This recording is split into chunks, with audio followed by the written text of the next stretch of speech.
Ulonka tabati yada to ye ko ma da Ifa. Inu to ye ko jẹun lọ fi bí pa. Ọbàtálá ọba takuntakun. Ṣàngó Èṣù Ògún Ọya Ọ̀ṣun. Kí ni ṣẹ̀ṣe tán ṣe nílé yìí o? Ó jẹ́ lọ jára rẹ̀. Alafia, peace and blessings, peace and blessings. Welcome to another episode of the African Spirituality Experience. I am your host, Oloye Baba, and today we are joined by none other than our distinguished community elder, the Oloye Baba Ifa Karade. Alafia, Baba, how you doing today? Adani, Alafia, Baba Ifa Baba. Things are well, things are well. Give thanks and praises. Okay. Things are well. And to all of our listeners out there, one love. All right? Making this happen. We here now. We here now. Yes, sir. Let them know, Baba. We here now. Yes, sir. That's what's up. That's what's up. So, man, it's been an amazing week. A lot of new developments, a lot of new progress, and a lot of new, light elevation, expansion, all that good stuff, man. E-ray, peace, blessings, et cetera, et cetera. You know how it is, and loving it. Loving it, appreciating it, and I'm ready to get this thing cracking, Baba. So, today is a day that, I feel like hopefully we get a good turnout with the family, being that a lot of people are spending time with family. I want to spend, time with our Ashe family and get this thing cracking, man, to talk about activating the African spirits. Yes. So appropriate for the time right now, Baba. So appropriate. So how did today's I know we did speak about talking about, what happens after the transition, life after so-called death, or the transformation, etc. on our last, live stream. So was that what kind of inspired this one, or was it kind of like a separate dynamic that kind of inspired, how you saw today? A separate dynamic, brother. I just feel as though as families are gathering, and whatever the situation, nobody's in judgment, nobody's in any way, again, attempting to swim against the currents of people's families and the love that they share.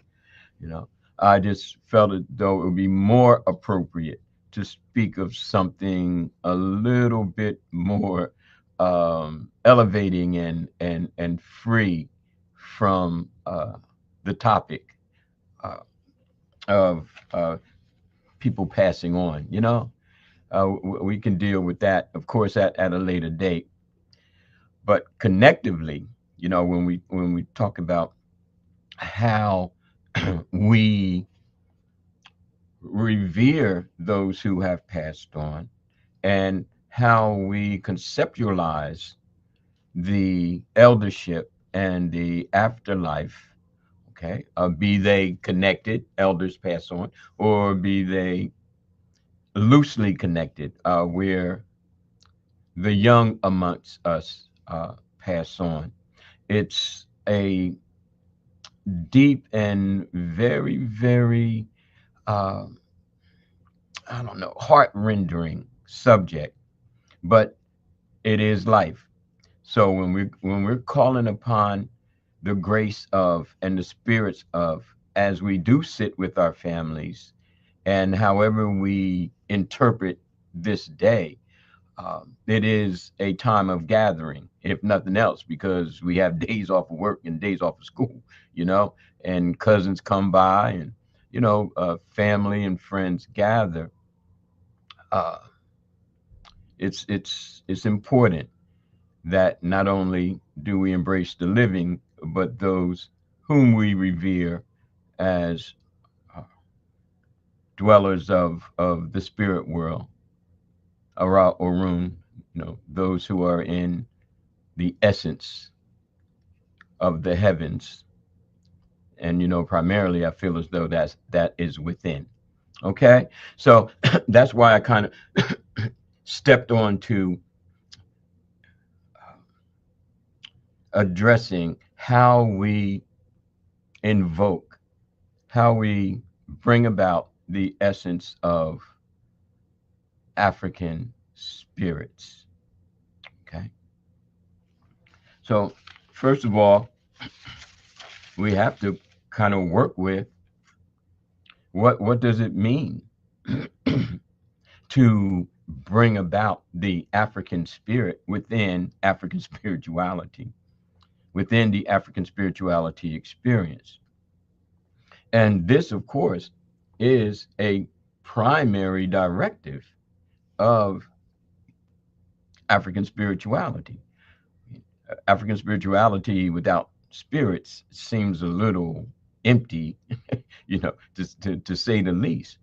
And our people specifically have a inner way of being that drives us to be more and more spiritually aware and spiritually embracing. Now, regardless of where we find ourselves doing it, okay, whether it is within the context of Ifa and Isese, whether it's in the context of Christianity, whether it's in the context of Islam, whether it's in the context of Buddhism or Hinduism, wherever we find ourselves, we do find ourselves to be very, very spiritually embracing. We take it not only to heart, we take it to spirit. And then there's a soul activation that brings us closer to whatever those divinities are, or whatever those avatars are, those who are recognized as the saintly, and those who are recognized as the prophet figures. Okay. We seem to have a tendency to really lock on and lock in. And as a result, revelations come about, epiphanies come about.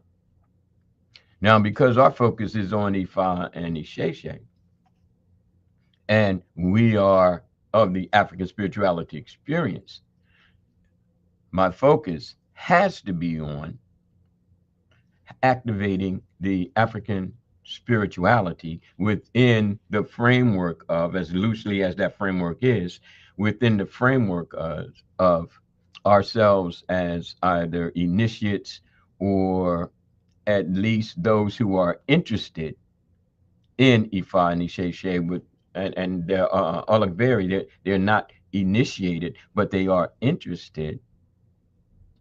And no matter what roads they're coming from, be it their Eastern meditation road, be it their study of African history and geopolitical sciences, be it from an interest in language, speaking the Yoruba, speaking Tawe, regardless of the road, it always seems to blossom at points on of the destination, the spirituality part.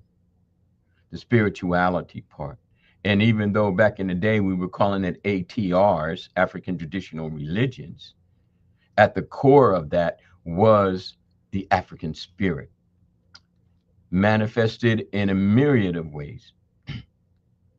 Okay, and whatever, again, roads we were taking, because not many of us really knew of African spirituality. We didn't really know it. We felt it. We weren't afraid to pursue it, but we didn't know it.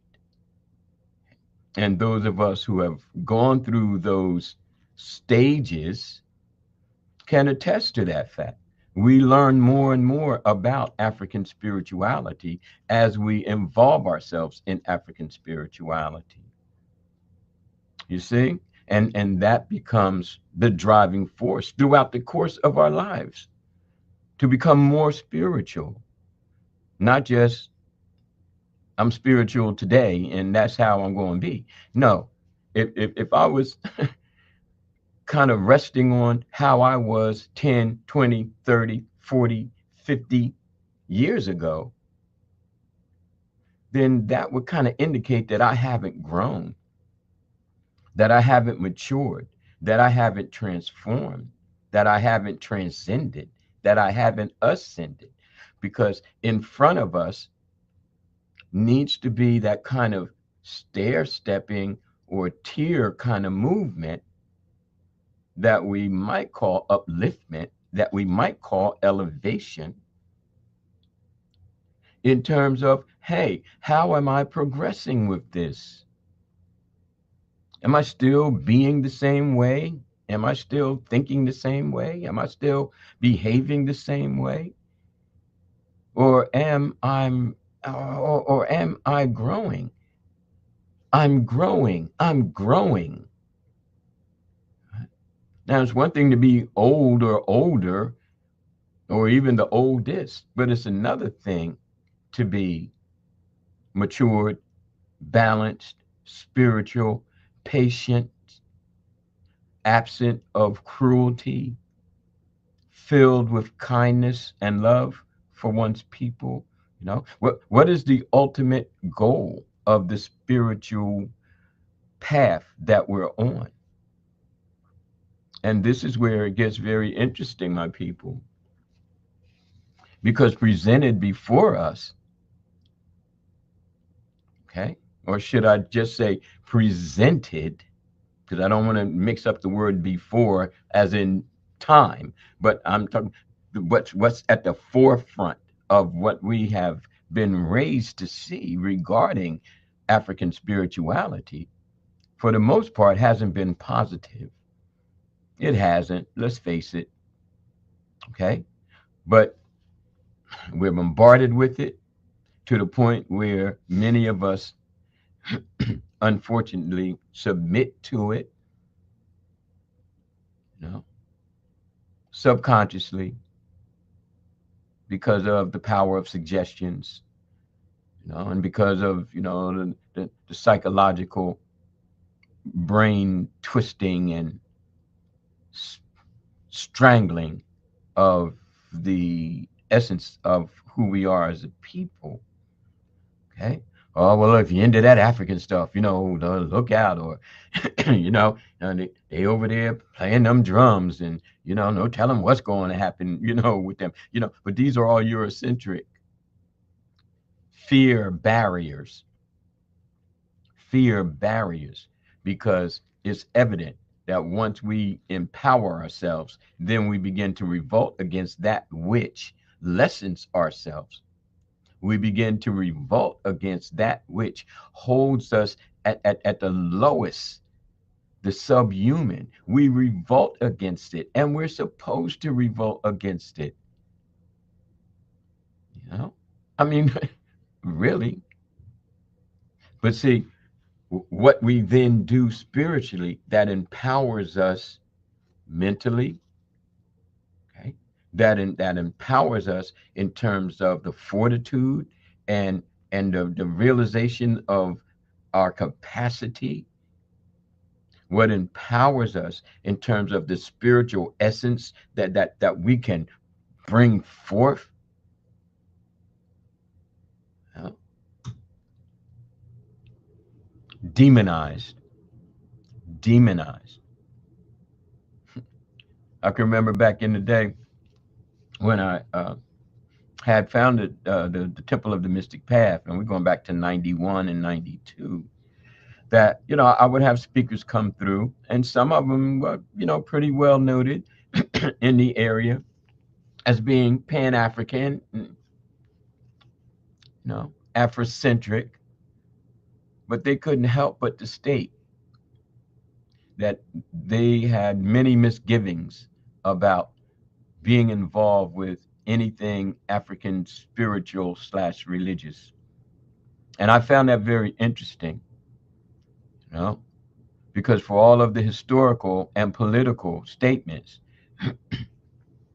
made emphatically, you know, about our freedom and about our rights to be human, there was still, because of what has been injected in us from the earliest of stages of life, that African spirituality was something negative, and to invoke or activate African spirits. however defined, was more so equated with conjuring. And we're going to get more into that term, perhaps even more so in the classes. But conjuring, and again, the connotation of that word is more negative than positive. More negative than positive. Because if someone says, oh, well, we're conjuring spirits, it's like, what? That word conjuring, you know?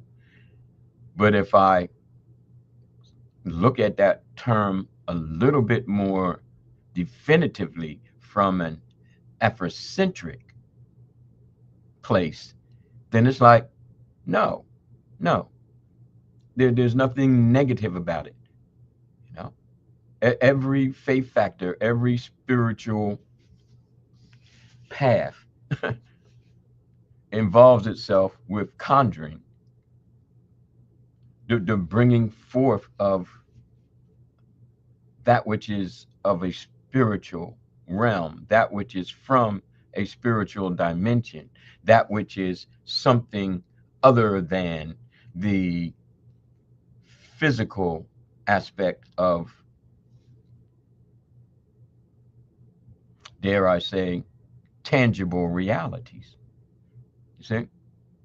You name one spiritual, you name one religion, and people calling on the Lord, people calling on Krishna, people praying to the attributes of Allah. You know, people are always activating spirit to bring about some sort of change in their physical dimension. And that change could be war. We're calling on the gods of war, okay? And the priests are doing whatever they do, and everybody else is doing whatever they do to bring that spirit down. So when we talk about activating African spirits and the word conjuring comes up, I implore you to kind of screen how you see the word in action, okay? And recognize that the whole Eurocentric plantation overlord mentality is irrational, and again designed as a wall of not only protection, a barrier, so that we don't break through their force field, because it is literally a force field. Okay.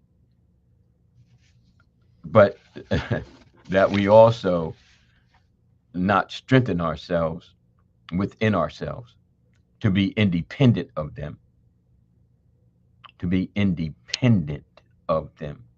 We don't need your spirits. We don't need your religion. We don't need your God. You know, all of this has been, you know, kind of brutally whipped into us generation after generation. But we didn't need you before you invaded. We didn't need you, you know. So, you know, again, I just kind of feel as though a lot of people, you know, want to hear about spells, you know, and again, the equating of anything African with spells and conjuring and black magic and voodoo, hoodoo, and all that kind of thing from a negative connotation. We all know the positive connotations of those terms, but we are fully aware of how those terms have been used, once demonized, against our cultural frameworks and groundwork. But we're here now, okay? We're pushing back and we're pushing through. But we have to change our mindset, and we can only do that by examining our mindset and seeing what has had the most negative of impacts And words, yeah. If you want to talk about spells, again, that's why they call it spelling, all right? That words have a power. Okay. So that said, as a preface, okay, let's talk about the African spirit and the activation thereof. Okay, but before going into this stage of it, Baba Rishabami, and anything from you or the people? Yeah, the tribe, they're coming in slowly but surely, but we in here. I haven't seen any questions yet. Just everybody, All right, reading salutations, showing all love, and which we accept and we, give thanks for. And Akbar Ato family, we're all here today, ready to get this thing cracking. But yeah, I do have a couple of questions about yes, sir. so we can really start to dive into it with the phrase of activating, right? Activating activation. When we talk about our culture and we talk about our tradition and we talk about the words that you use, conjure or invoke or activate, what are some of the ways that we can do that within ourselves internally along the while we're also doing it to either appease our ancestors or to appease the Orisha or Ifa, and to activate that energy, that ashe, that power within these powerful deities, Yes. while also working on activating that internal, innate spirit amongst ourselves, on our inner selves, our ori, our third eye, pituitary gland, whichever way you want to look at it. Like, what are some of the ways that you have seen it done, or you have done it, or what ways that you think we can kind of learn how to utilize this activation Oh, aspect of okay. Ashe? Brilliant question. Thank you, Okay. sir. Uh, I would say the first is to listen to podcasts such as this. You see, to start gaining a framework, because you see, there are 1,000 times 1,000 places where one could go to find a spell. There are 1,000 times 1,000 places to go where one can be taught or shown that if you say this and do this, then that equates to activation. Now, wait for the magic. Wait for the response. And lastly, there are 1,000 times 1,000 ways that people can begin to dabble and explore anything from a mixture of herbs to a certain kind of casting, if you will, casting of spells, okay? And misguide themselves through all those three processes into really thinking, and dare I say believing, that this is African spirituality. You see? So I step back in order to gain a better perspective, okay, of what I'm teaching, who I'm teaching it to, and why is this happening. In other words, there's no blanket response, okay?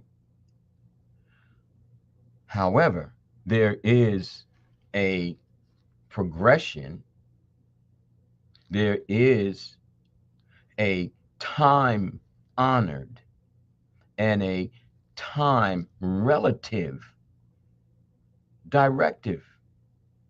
I would I would I would say to people, don't just jump into activating, you know? Get with a mentor, get with a teacher, get with someone whom you can put your trust in, because a lot of spirits can be activated and all of them are not good. And a lot of people can succumb to spirits, and all of those spirits aren't good. And a lot of people can be taken to points of, I can do what I want with this, and become very manipulative. And obviously that's not good.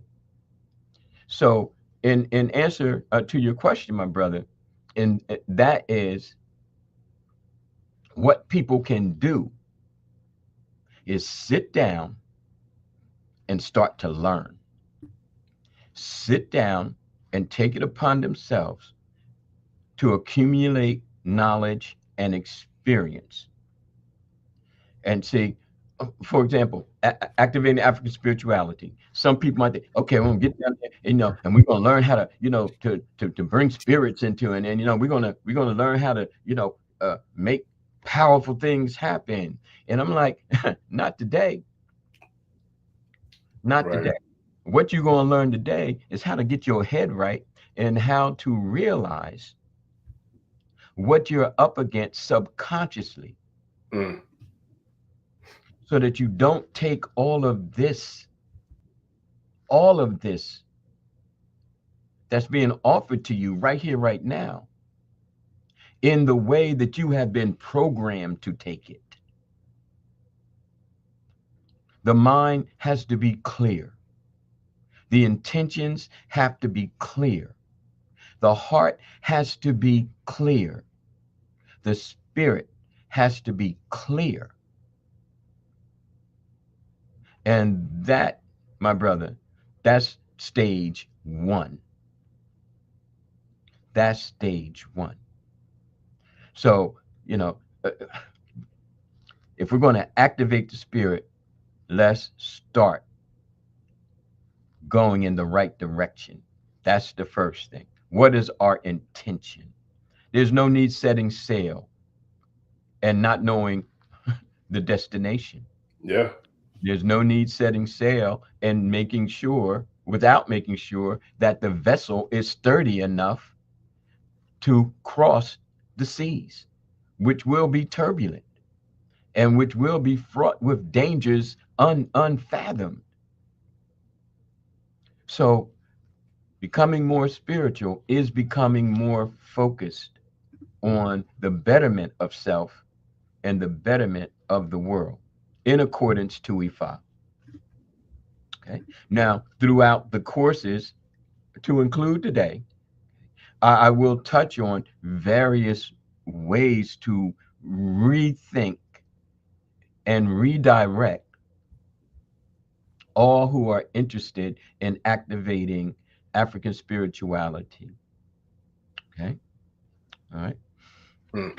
Now, I want to share this. And again, those who are taking notes, please make sure you put Baba Orisha Bami's question down, because that is the question. And the answers will come In divine time. Yeah. Huh? I was just saying, bit by bit, Yeah. One. It's funny because we got multiple comments and we do have questions now. So I want to share one of the comments, and read it. So I didn't want to like throw you off. I know that's difficult when I be swapping all the messages out. But this one is from I hope I'm saying it right. But Tara, she says, listening to Baba answer this question, I'm feeling also intuitively that there is also an act of learning oneself. We start to learn how to hear our inner voice.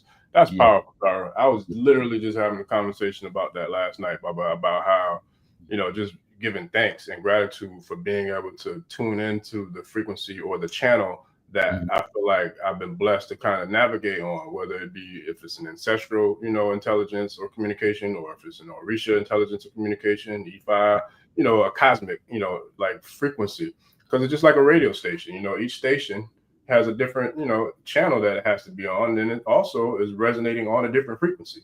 And for me, being able to hear and feel or sense these extraterrestrial communications, or these, outside extroverted communications that I feel like are coming from different sources, different realms, different dimensions, different frequencies. It's a blessing, it's a gift, and I give thanks for it. And what I've found over, especially over the last 6-7 years on my Isese, Ifa journey, is that the more obedient I am to the messages that come through, the more I'm able to expand my awareness to more messages that come through. So, like, to literally mirror and piggyback off of what the prolific comment that our guest made, I agree, and that's spot on with what you're saying. It does take with us learning ourselves. It does take tapping into the Ori. It does take meditation and being able to sit with the stillness, the calmness, the quietness of peace and serenity within.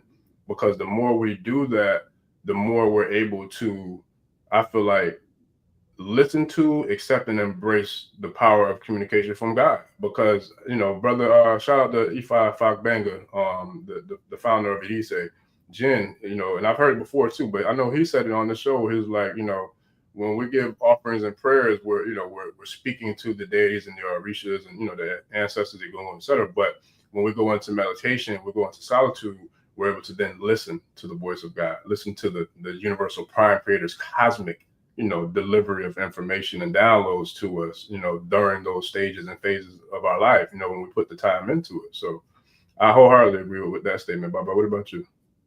Well, I'm going to read something from a piece I wrote back in 1993. Okay. But before I do, I just want to humbly state that this is beautiful. See, the way we start the journey somewhat gives us a foreshadowing of how we're going to end it. And see, to recognize that we have to attune ourselves before seeking to invoke, activate, conjure. That's very important. And it shows the maturity that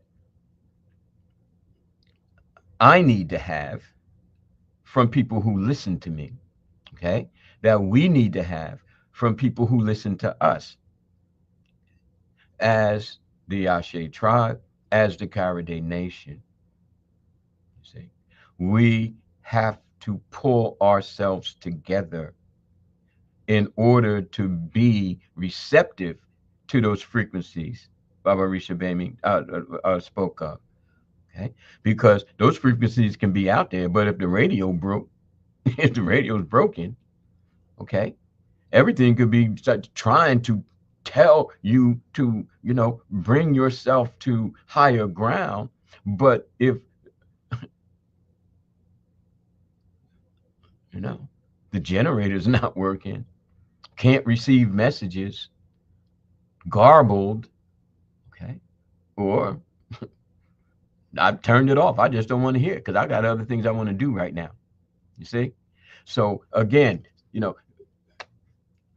feet firmly planted on the ground before we begin the journey. The preparation is just as important as the destination. All right.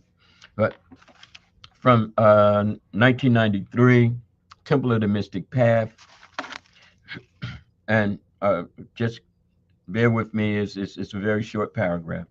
Real quick, Baba, that's a bar right there. That's a mic drop, what you just said. You said the preparation is just the preparation is just as important as the destination. That's a mic drop. Yeah. That was dope. Appreciate it. Perhaps it is time to listen to Olodumare instead of talking. Perhaps it is time to change the internal aspects of self instead of praying for miracle changes which have no bearing on our personal evolution, spiritual enlightenment, nor soul salvation.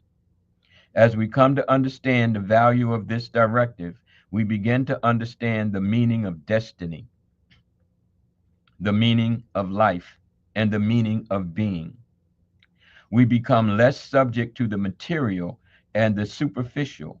we begin to deepen in our awareness of spirituality and transcendental consciousness. In truth, we become more attuned to Olodumare's will and less enslaved by man's. In order to reach this level of perspective, we must rely on spiritual guides and moral teachings. Spiritual guides are basically identified as prophets, wise and elders, priests, priestesses, sages, Orisha, Egun, etc. at all. It is they who guide us and also provide the morality we need to abide by for earthly progression. Olodumare has provided for us, yet we overlook the most basic premise. We seek to build the house from the roof down.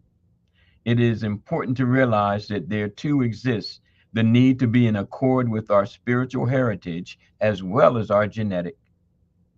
It is important to realize that we, as Africans, possess the ability to reach our soulful selves through our African orishas, our spirits, our prophets, Orumila, and our ancestors. We must understand the importance of this. We must understand the importance of the circle not being broken. Ashe. Sure, that's powerful, Baba. That's powerful. And I love it too. And we got a question from Brother Hefe, and he said, just starting to explore African spiritual path. Is this considered Yoruba or Voodoo? And I believe Brother Hefe is regarding to our conversation and what we're talking about in regards to activating the African spirits. So, Baba, you want to tackle that one first? Sure. I mean, it's very, very quickly, but Okay. not overriding or overshadowing Jefe's question. Well, it is considered Yoruba or Yoruba. It is considered voodoo. So the answer to your question is that it's both. Okay. Now, let's just look at a tree. The root of it is Ifa Isese. As it breaks into branches and leaves and fruit and seeds, it takes on many different names and many different functions. Okay. So at one time, we were calling it more Yoruba because of the Yoruba people, which were the major population who not only brought about Ifa and Isese, but as a population, spread it to different regions of the West African geopolitical, the countries thereof, right? Voodoo, we take more from the country that was called Dahomey, but now Benin, and the settlement of a large part of their population in Haiti. So we have the Vodun in Haiti, but we have the Yoruba in Yoruba, but they're all from the same tree. Okay. And then, of course, now it branches off to Candomblé, Santeria, Lukumi, okay, and I'm sure many others. But here we are more centered on Ifa Isese, but realizing that perhaps we're just the bough of the tree. You know what I mean? Because we are trying to connect more so with the actual root. Okay, Jefe, I hope that answers your question. And there are books out on the subject.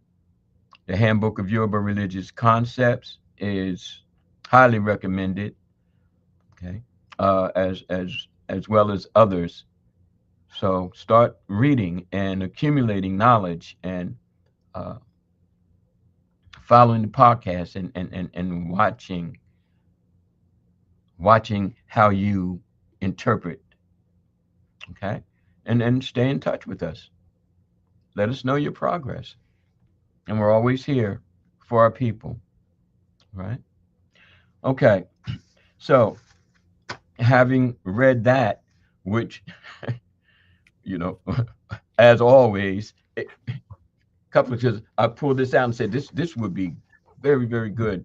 And now yourself as well as Tara are basically just saying we're understanding the preparation process. Mhm. And we're understanding that the activation of African spirits is not so much of an external directive, Facts. because That's they're out there. They're already activated, to tell you the truth. The frequencies are all already there. But if we, as the vessel, aren't prepared to channel those frequencies for the betterment of self and world, be that world our family, be that world our community, be that world our nation, be that world our egg bay, be that world the world entire. Okay. Then what's the point? What's the point? Unfortunately, the point, once it's pointless, turns into a negative, because now we want to cast spells. Now we want to be, the my grandma cast spell on your grandma kind of thing. And my grandma told your grandma she gonna set her soul on fire. You know what I mean? And it's like, yeah, but this is what we come up with. This is what we come up with as being raised. Okay. Um, but that's okay. Because as a part of our spiritual activation, we can hear different frequencies. yeah, that's real. Most We, certainly. yeah, we're more clear now on what our ancestral activation of African spirit means, moving further and further away from the Eurocentric, degrading, denigration of, and demonizing of our processes of activation, and then the actual act of activating, and then the empowerment and enlightenment that comes as a result of activation. We need to be clear on that. Too many times have I had to kind of deal with situations where people, even upon initiations, now they want to go start doing things, and if I feed my Ogun, this is going to uh, uh, uh, get back at that person who hurt me, or this is going to get back at that person who fired me from my job, or some instances, I'm just going to sacrifice a chicken and put it at the door of my supervisor. I'm like, whoa, wait a minute, what you doing? What are you doing? What are you doing? Baba, that's a good. That I don't mean to interrupt, but what you just said, man, I want, I want to chime in on that because Mhm. there's, especially for those I know, is different levels of knowledge. I'm gonna quote the Mhm. Honorable Oloye Baba Ifa Karade, but I know there's different levels of PBK, prior Mhm. based knowledge, in regards to our listeners in the tribe. So I know some, I'm pretty sure, have already been through, having eyeballs and having divinations, having, different steps and stages of Mhm. the process into initiation, whether it be the Elekes, it be the, the warriors and receiving the Ajagun, or receiving the, the hand of Ifa, or, the whole full blown process into, the priesthood of Orisha or Ifa. But Mhm. I know, there's different levels of interpretation based upon us having different levels of listeners. So with that, can you kind of speak to Mhm. the ramifications of priests or priestesses who do what I would call, dare to say, dirty work? And what I Mhm. mean by that is what you were just speaking on. There are some people who that aren't necessarily in the know per se of the culture, or the system of Ifa or Orisha, but that do know enough to know that if I go see this Babalawo or this Ianifa or this Baba Orisha, I could get some work done to like take care of somebody. So yeah. just kind of like piggybacking off what you just said, but can you kind of share what sort of ramifications or what sort of karma or return to sender type of energies can take place when people do what we consider to be dirty work, like doing things to intentionally kind of do something to someone else because they have the knowledge or the ability to do that, and the seeker to hiring or enlisting said practitioner to do that. Are there any type of ramifications or any type of I would say expected discipline or consequences for the practitioner or the seeker when people do that type of work? Well, let me say this, brother, because it's a very deep question. Now, I'm going to start off with a generalization. Okay. There's a consequence and ramification for everything that you do. There's a consequence and ramification for every thought. You understand? So that being an absolute truth, okay? If a person decides that they're going to get involved with, as you say, the dirty work, I suggest that they be strong enough to handle the consequences. Okay? I strongly urge it because, see, I know that this conversation is not going to stop people from doing it. I know that for all of my years of involvement and years prior studying, that the majority of people, and I know I'm going out on the limb of my branch here, the majority of people initially want that kind of power to retaliate. I've come to understand, and I've stated this time and time again, the 21 years that I headed my temple, is that one of the consequences you're gonna have to face is me. If I hear that you're doing something shady with what you're learning from me, and what you're gaining from being here, first thing I'm gonna do is I'm gonna talk to you about it and tell you, stop. We are not going down that road. There are ways of light that dispel darkness. There are ways of being that dispel the anguish and the hurt and the disappointment you may be feeling. Because, see, once you learn that all of that is basically momentary, and then you go do something that you're going to regret, perhaps for the rest of your life, then somebody needs to be there to stop you so that you at least reconsider. Now you grown, you can go do what you want to do. I'm grown, I can put you out. Okay.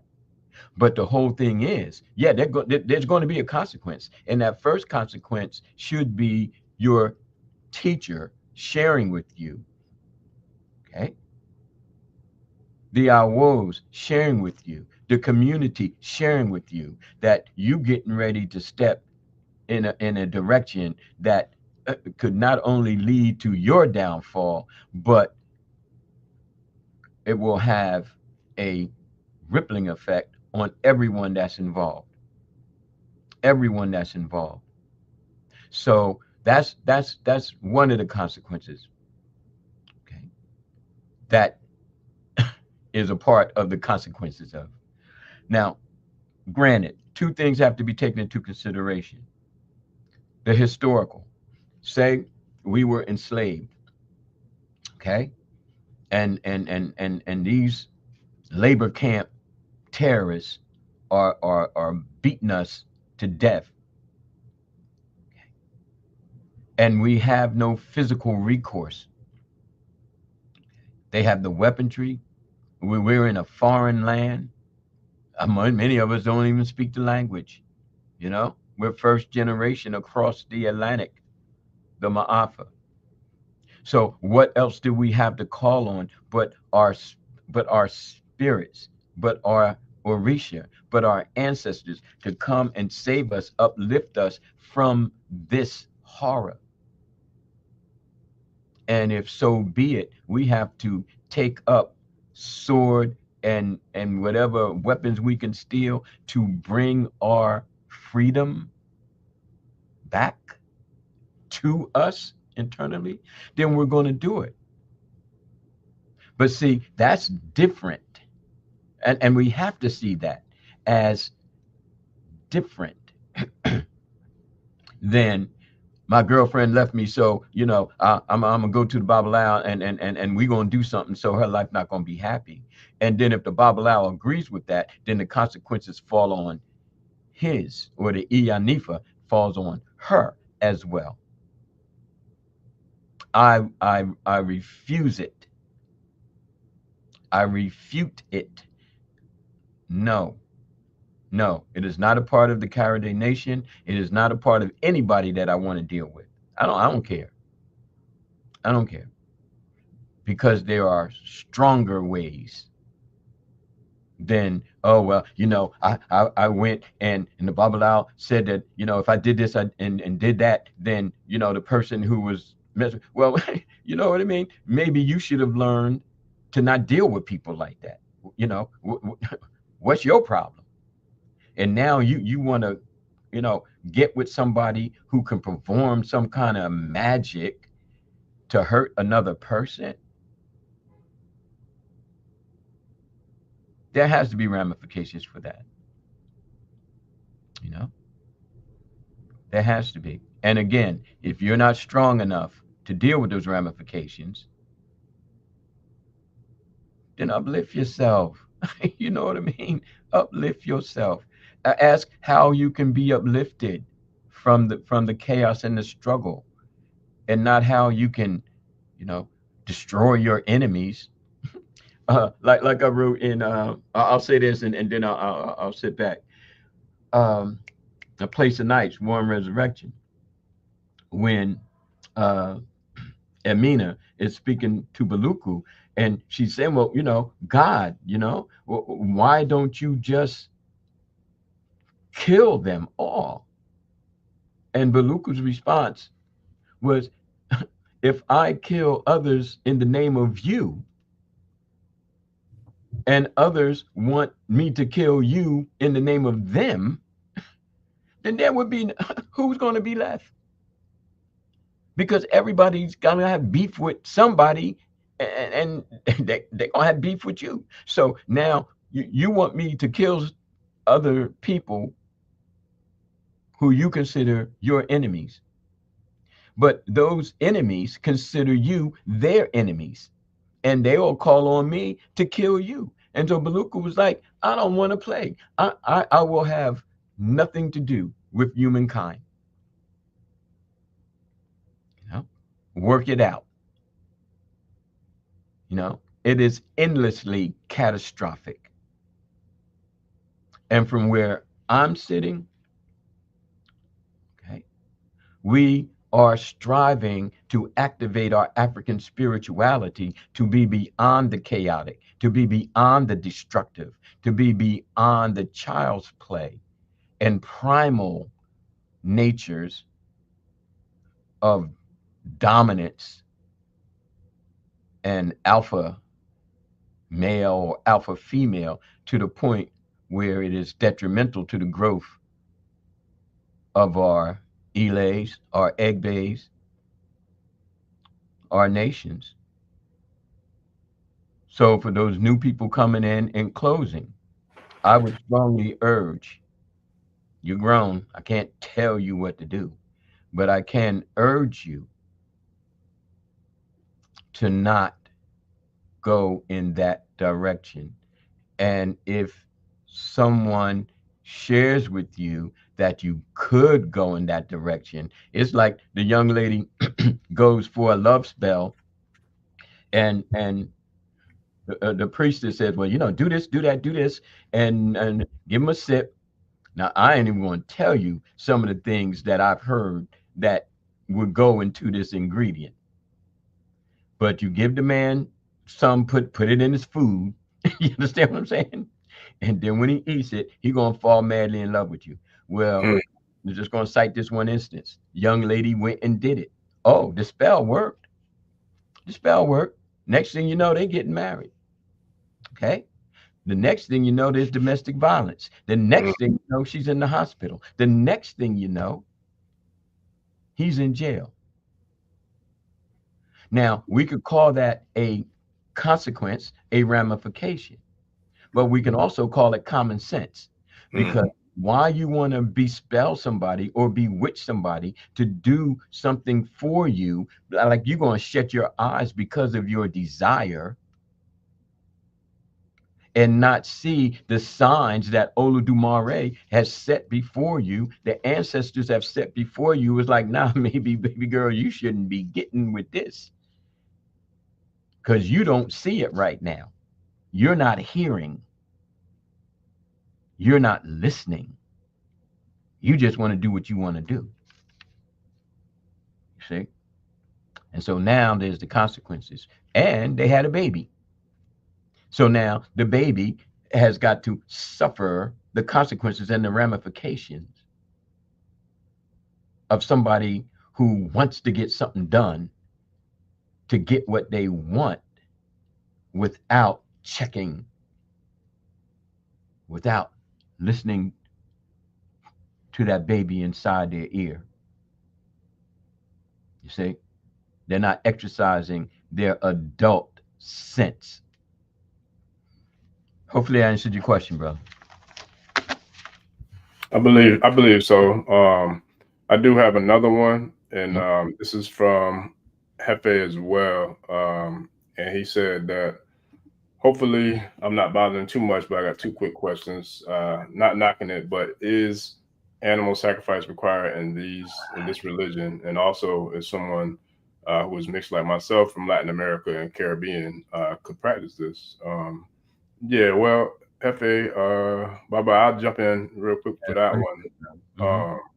You're definitely not bothering us, family. That's what we're here for, to be able to have these types of conversations, especially in the live stream format where we can literally tap in on Q&A. So we appreciate you for tapping in with us. But yes, animal sacrifice is a part of the Ifa Isese tradition and culture. I think the more that you read into and study and learn more about the culture, I think the more it will kind of clarify or give you a precise, definite reason, or I should say description as to why, or definition as to why that is a part of it. But most importantly, and I'll quote Baba and several other Babas and Iyas who have taught me, is that the most important sacrifice is the sacrifice of self, with sacrificing yourself and the things that you have to do to improve, to elevate, to the next level, to progress to the next stage, to graduate to the next grade, in regards to your life, in regards to whatever it is that you're doing. By sacrificing yourself and the time, the energy, the effort, the blood, sweat, and tears that it takes to growth and elevation, those are all things that the Orisha expect for us to do. So to quote Baba Oguntolu, he was like, when you're not doing that part of it, when you're not taking care of self and working on personal development and personal elevation and growth, the Orishas don't want that. I ain't gonna say the way he said, but he's like, the Orishas don't even want that sacrifice, because they know that it's more important for you to sacrifice working on you, to elevate you, to raise and expand you, than it is for you to give them a sacrifice that's not going to do anything but appease them for something that they already have. They already reached those phases and stages of their frequency or their experience in regards to this thing we call life. So the answer is yes, that is a part of it. And yes, it is something that is required for certain situations and certain circumstances, based upon primarily through messages that are received from divination, whether it be a Dafa divination or a divination from the Mary De Lagoon, from a initiated trained priest or priestess. And then with Dafa or the Opele, it would be a trained Babalawo Ifa priest.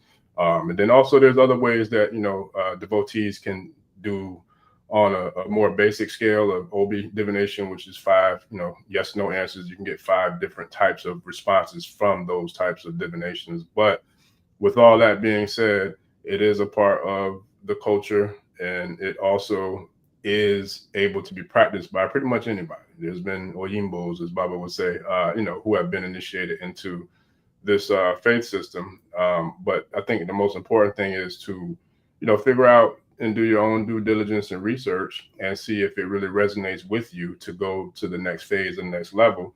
And then if you feel that way, one of the best things I would tell you is to tune into this channel, but also to either join the training sessions that we have. But to start personally, I would say to start with Baba's handbook of Yoruba religion. I don't know where mine is. I think it's somewhere. But Baba has a handbook that, here it is right here, that I have personally learned a lot from and still learning from. You can find it on Amazon, and the link will be in the description of the show. But that to me is, I would equate that to, I call that the Ifa Bible.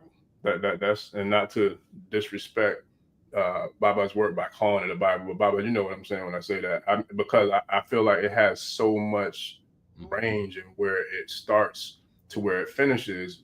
Anyone who's never heard of Ifa or Orisha before will have a very sound grasp of what this tradition, this culture, and the system is about just by reading that one book, which is like 100 and it's not a really large book. What is it, about 125 pages, but powerful 125 pages. And that would be an excellent starting point, in my own personal opinion, in regards to, how to get a lot more information of the basic fundamentals of what the Ifa Isese tradition is about. Okay. Okay. We good? Yes, sir. Let me see. We got some more comments. I don't know if I see any questions. You can keep going, Baba. If I see more questions, I'll bring them up whenever, All right. Now, now that we've kind of prepped, okay, because again, it's important to prep. Preparation is just as important as the destination. Okay? And I feel as though we're comfortable at this point. The preparation is sound. We know that it has to be about where we are in terms of, see people throwing in with the Iwapuele. We know that our foundation in terms of our characters, need to be strong. I like what you cited in reference Baba Oguntola, and I couldn't help but to think of Ejiagbe, where Orunmila states emphatically that the offerings and sacrifices of liars and cheaters and criminals, okay, are not accepted. Okay, it's like, no, we as the moving forward Isheshe, the Onishe, the Ifa devotees, we're not going to fall into that element, and it's going to be there. I don't think there's anything in the world that's going to stop it, because people are people. Okay, but there has to be guiding lights. There has to be, as Baba Orisha Bemi and I speak of, there has to be a lighthouse. That's not going to stop every ship, from crashing into the rocks. That's not going to stop every ship from being cast asunder by turbulent waters. But for most people trying to get to the light, they'll make it. They'll make it. The sturdiness of their ship, the goodness of their navigating skills, the experiences that they've had, and many other factors come into play, even their crew. Okay, so we start to picture where we are and what we're doing and who's involved, so that we don't crash into the rocks, so that we don't get turned over and over and over by the turmoils of life. And we talked about that a little bit when we talk about fate, destiny, and deities. Okay, Stuff is going to continue to happen. But are we going to lose our spiritual inwardness as a result? Are we going to lose the eternal directive in our internal and our physical, our behavioral becomes warped and disrupted, and we become imprisoned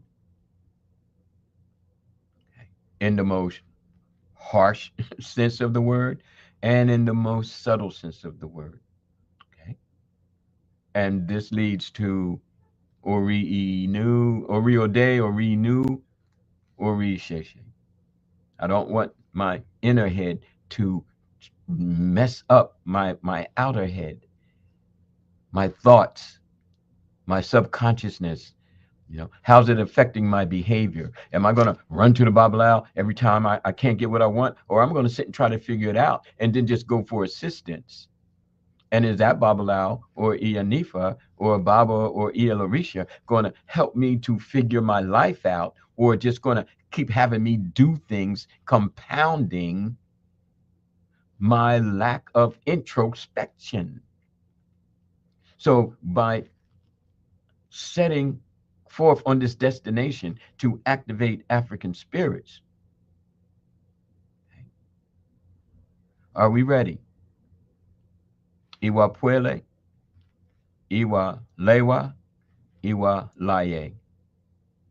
Okay.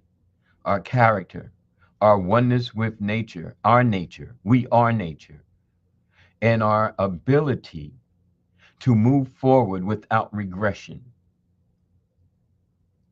Every time we move forward one step, we go back 3 or 4. You know, Arumala states, should start learning to move forward without regression. If you say you're not going to do it anymore, then stop doing it. It's going to take willpower. You're going to be challenged. You're going to be tempted. Okay.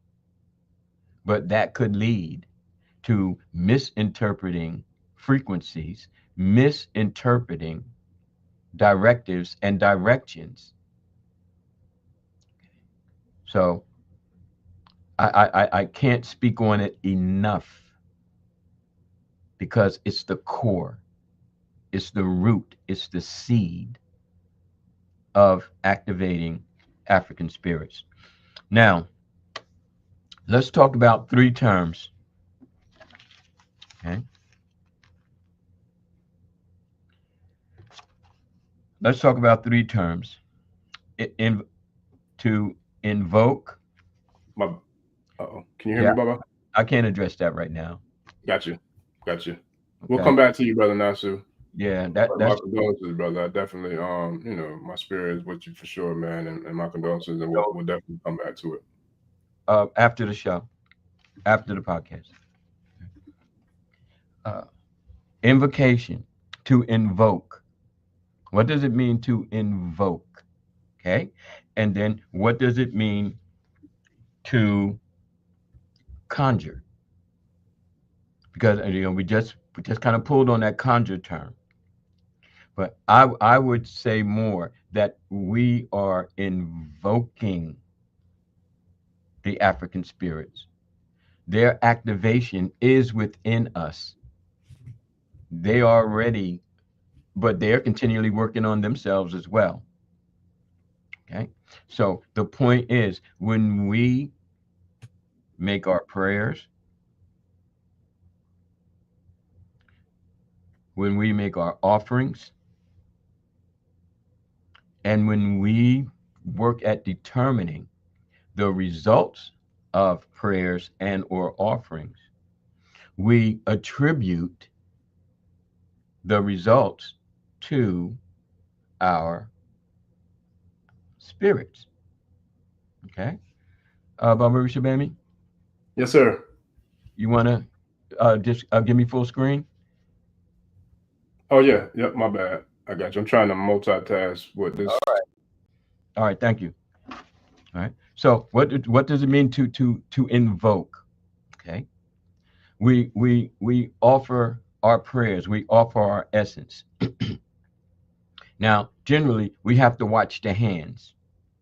When we call upon our ancestors and call upon our Orisha, okay, we generally want to have our palms facing upward as if to receive. Orumila, Bamio, Nini Bani. Okay, we hold our hands upward. Now, if we want to ask the Orisha, we got to get a little fired up here because either I'm not perceiving it or the situation is so that I need a greater intensity, then our palms are face downward. You see? And these get really, really particular and specific because not only are they time honored in a way that our ancestors activated African spirits by invoking, I call upon, I'm invoking, I call upon my ancestors, I call upon the spirits, I call upon the Orisha. And when I say spirits, I'm talking about the Irun Mole. Okay. These are spirits of which the Orisha are parts of, but not only of. There's more to African spirituality than Egun and Orisha. There are many, many, many, an infinite number of spirits. Spirits of nature is just one example. And the multitude, the spirit of a tree, the spirit of air and life, the spirit of being, you know. I sure. Yeah, nah, that's yeah, profound, Baba. And we definitely got a full house in here today. And once again, shout out, bro Nasu. I sent you a message in the comments, man. Hit me up on our Instagram. I sent the link to my account, so you can send me a direct message, and I'll get with you after the show for sure, so we can get that situation the proper attention that it needs. Not to breeze through it, on the show because trust me when I tell you, I feel like we've all been through it. So I definitely got you, you know, in our spirits and our prayers, and we'll get to it, brother. So with that, Baba, when it comes to spirits, right? So I've had several experiences where I feel like I know that spirit was making the attempt to get my attention, or just straight up like, "Yo, we here. What's up?" Like, or whatever the case may be. So there's been times when, let's just say, I'll use one of the more recent ones that happened, probably give or take, about I'd say between 8 and 10 months ago, and I was asleep, and I believe it was just me and the dog in the house. It was the middle of the night, maybe about I say anywhere give or take between 1 a.m. and 4 a.m. And I recall hearing a sound like like a crashing sound. Like, what the fuck? What? So I jump up and I'm like, okay. And then, I'm looking at the house, looking at the alarm, everything's intact, everything's cool. And so I felt like it was something that was inside. But at the time, I was tired and I was in a deep sleep. I was just like, you know what?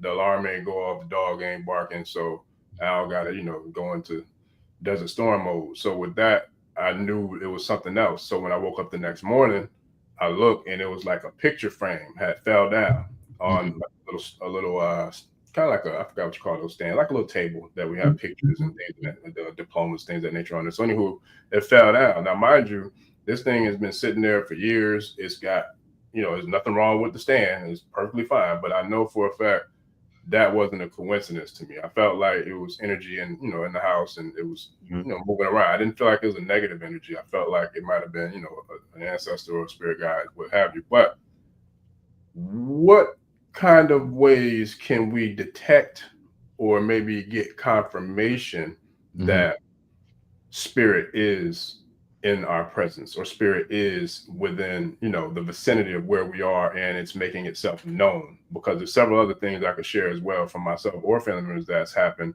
but I wanted to kind of get your interpretation, especially with today's topic being activating African spirit. So what are some of the confirmations you think that we can get, or that we would know, especially for the new people and the people who haven't had a lot of experience with this tradition or with the faith? Like, what kind of ways can we get confirmation that that's actually happening? All right. Well, first of all, could you take that down. Got you. Yeah.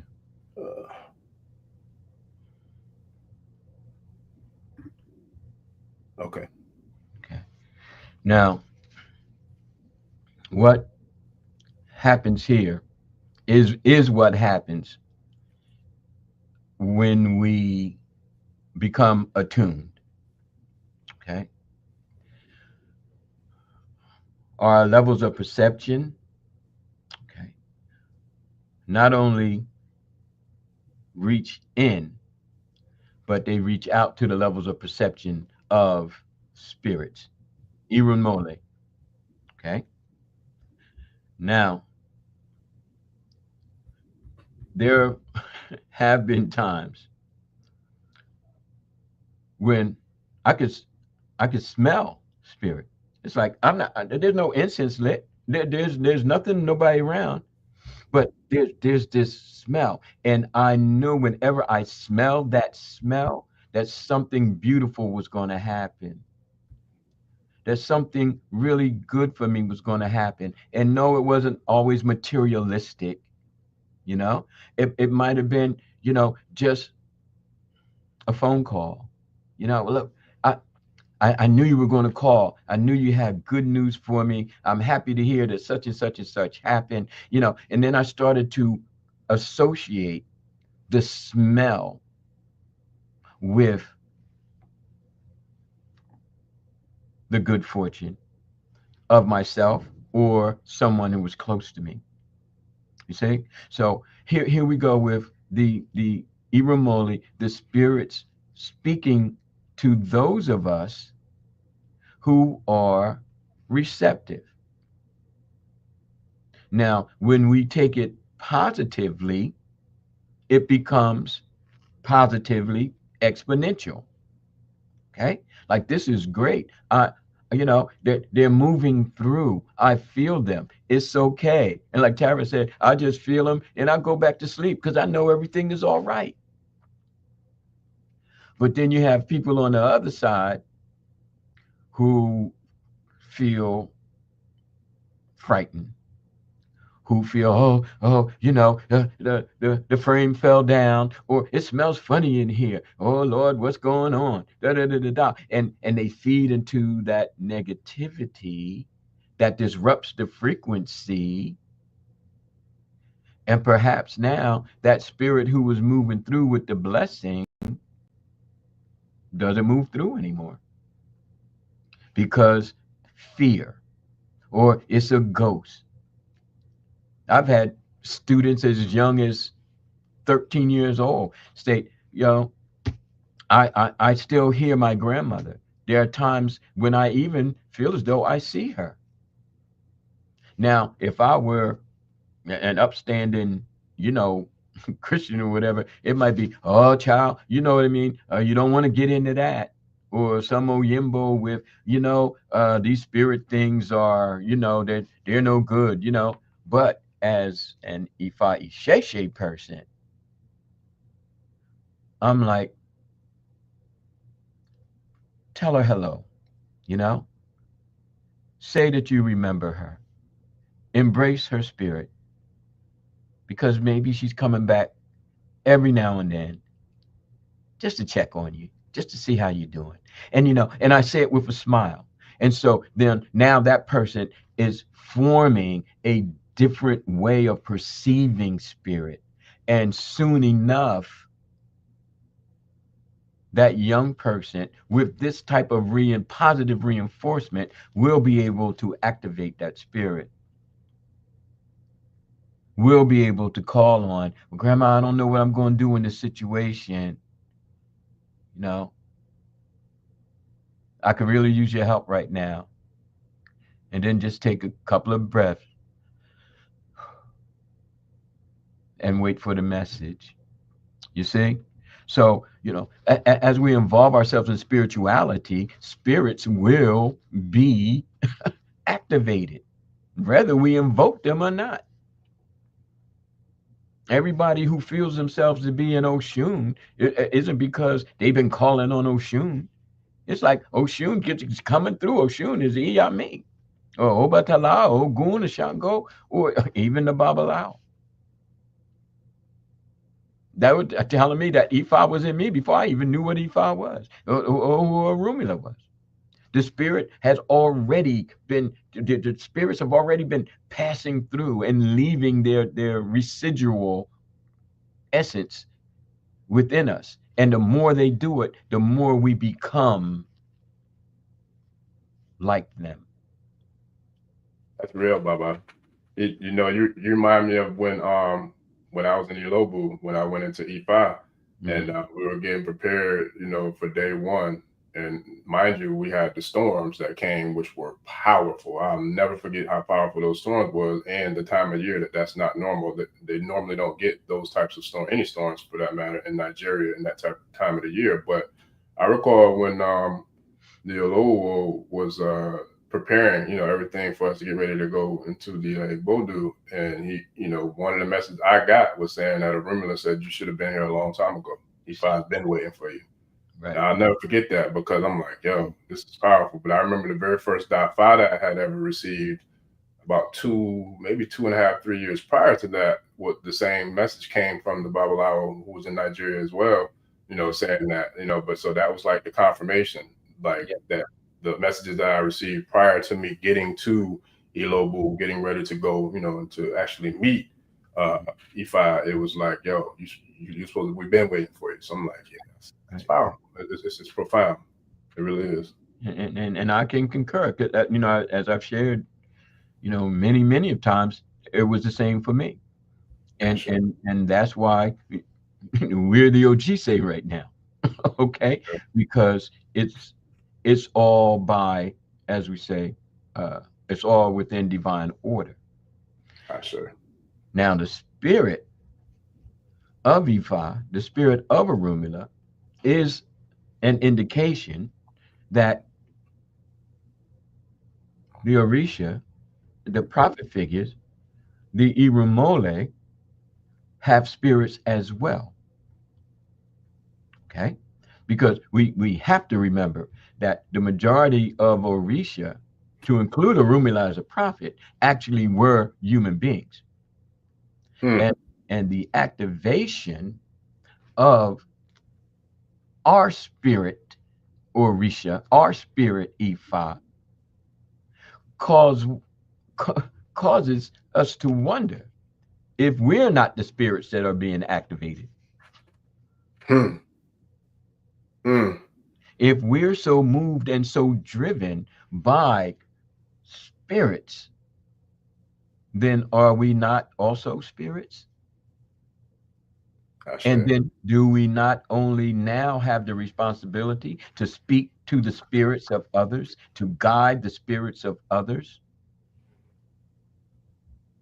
The conclusion that could be drawn is that we're all activating one another because we're all African spirits. That's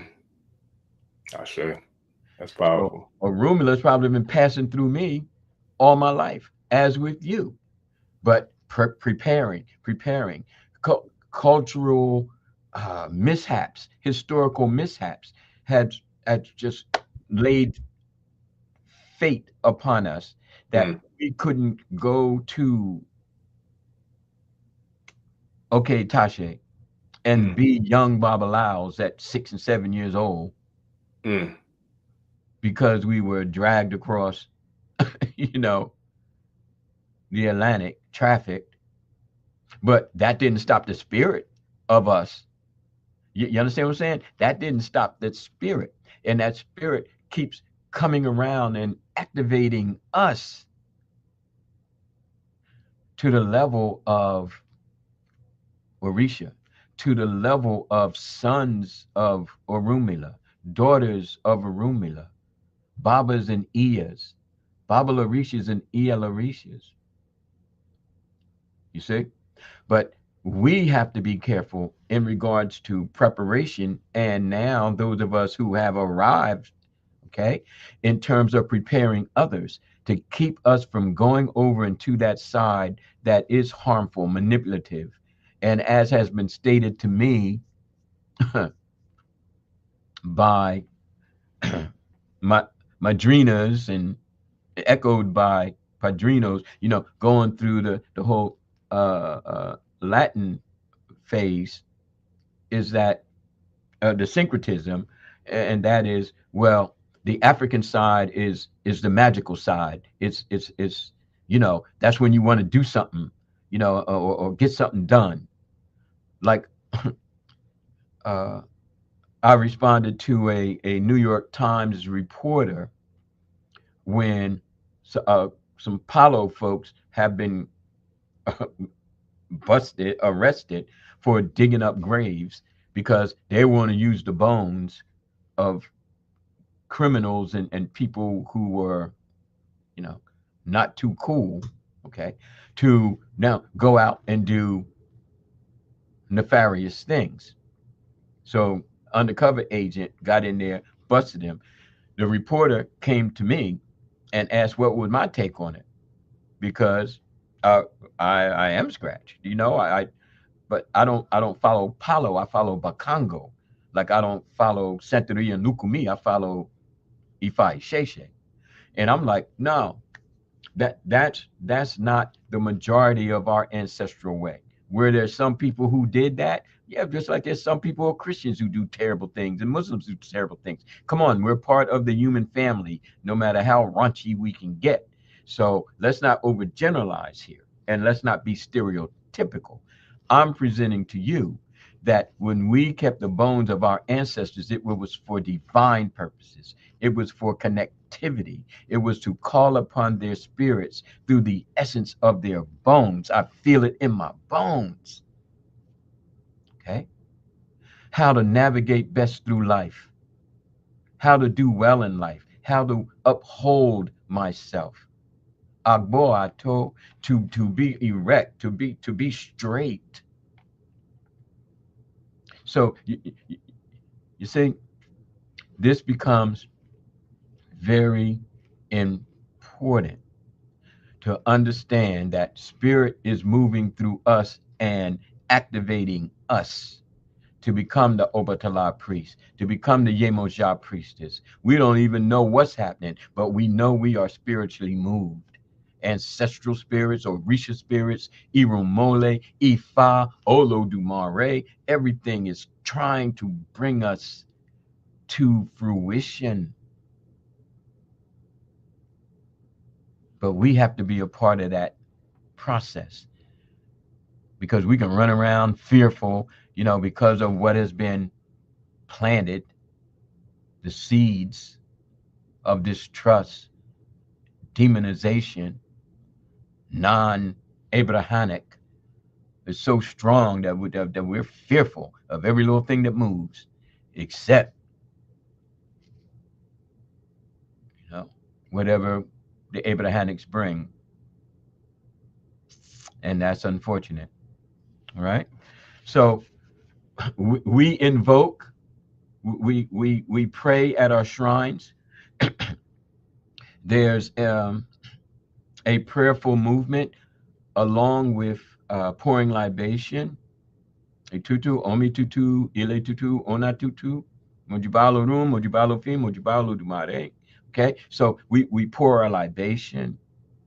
Okay, that's an invocation because we call out our ancestors, we call out the Orisha, we call out our woes. Okay, we call out our teachers or Oluwas. So that is in part an invocation, the libation. If you're using water, you say Omi tutu. If you're using gin, you say Oti tutu. Well, Oti bogbona, because gin isn't cool. All right. But you don't use gin and then say water. Okay. So that's invocation. But there's another one that I practice frequently. And upon learning it, the spirits of the day come through. And that's called Olojoni. Olojoni. Olojoni Ibashe. Olojoni Ibashe. Olojoni Ibashe. All right. I'm calling on the spirit of the day. The spirit of the day. I'm giving honor to it. Ibashe. I give honor to the spirit of the day. Okay. And then the four corners are addressed. Okay. Ile Orun, okay, to the east. Iwa Orun to the west. Ariwa to the north. Gusu to the south. The cardinal directions. So this is an invocation, calling on the spirits of the day to come forth with understanding and, yes, with their blessings. The spirits of the day are part of the Irun Mole. But again, I'll teach it in class, and it's in the revised edition of the handbook. But it's a very, very beautiful ritual to kind of bring a certain awareness and calmness to self and to understanding that whatever the day is going to be like, the spirits of that day will help me through. Okay. Because if we're looking for a soft, easy world, time to kind of grow up. We're looking for a long, long, long time, boy. Long, long, long days ago. Be looking for that. Okay. The spirit world is very sensitive to our emotional state. Yeah. You know, they are. I mean, if we are emotionally unwise or emotionally unintelligent, you know, because most of Western civilization wants us to focus on intellect intelligence. You understand what I'm saying? Very infrequently, I should say, do we talk about emotional intelligence. You hardly ever even hear the phrase, Yes, but yet sir. it is so important, Yes, sir. you know, the emotional intelligence. So if our emotional intelligence is off, then we may attract spirits that we really don't want. Okay, because as I stated before, even from an ancestral perspective, you have the Ajagun, who are a part of the Irumole and Orisha, but you also have the Ajogun, who are not a part, or I dare say, who are more distant from the light of the Irumole. Okay, and these are the negating spirits, the EB spirits. Okay, the Osogbo spirits. So if your emotional frequency, borrowing your term, Baba Rishabami, if your emotional frequency is not cool, and you're beset by anger and rage and, you know, disappointment to the point where you feel as though you got to do something about it, okay, or you're depressed, just saddened by life, then you could bring forth from frequency through subconsciously into your being a spirit that is going to wrestle with you, Yeah. you know. Well, and also, Baba, Yes. to join in with you, man. I'm gonna tag team up in this thing. What Nkosi brought up. That's an excellent question as well, brother.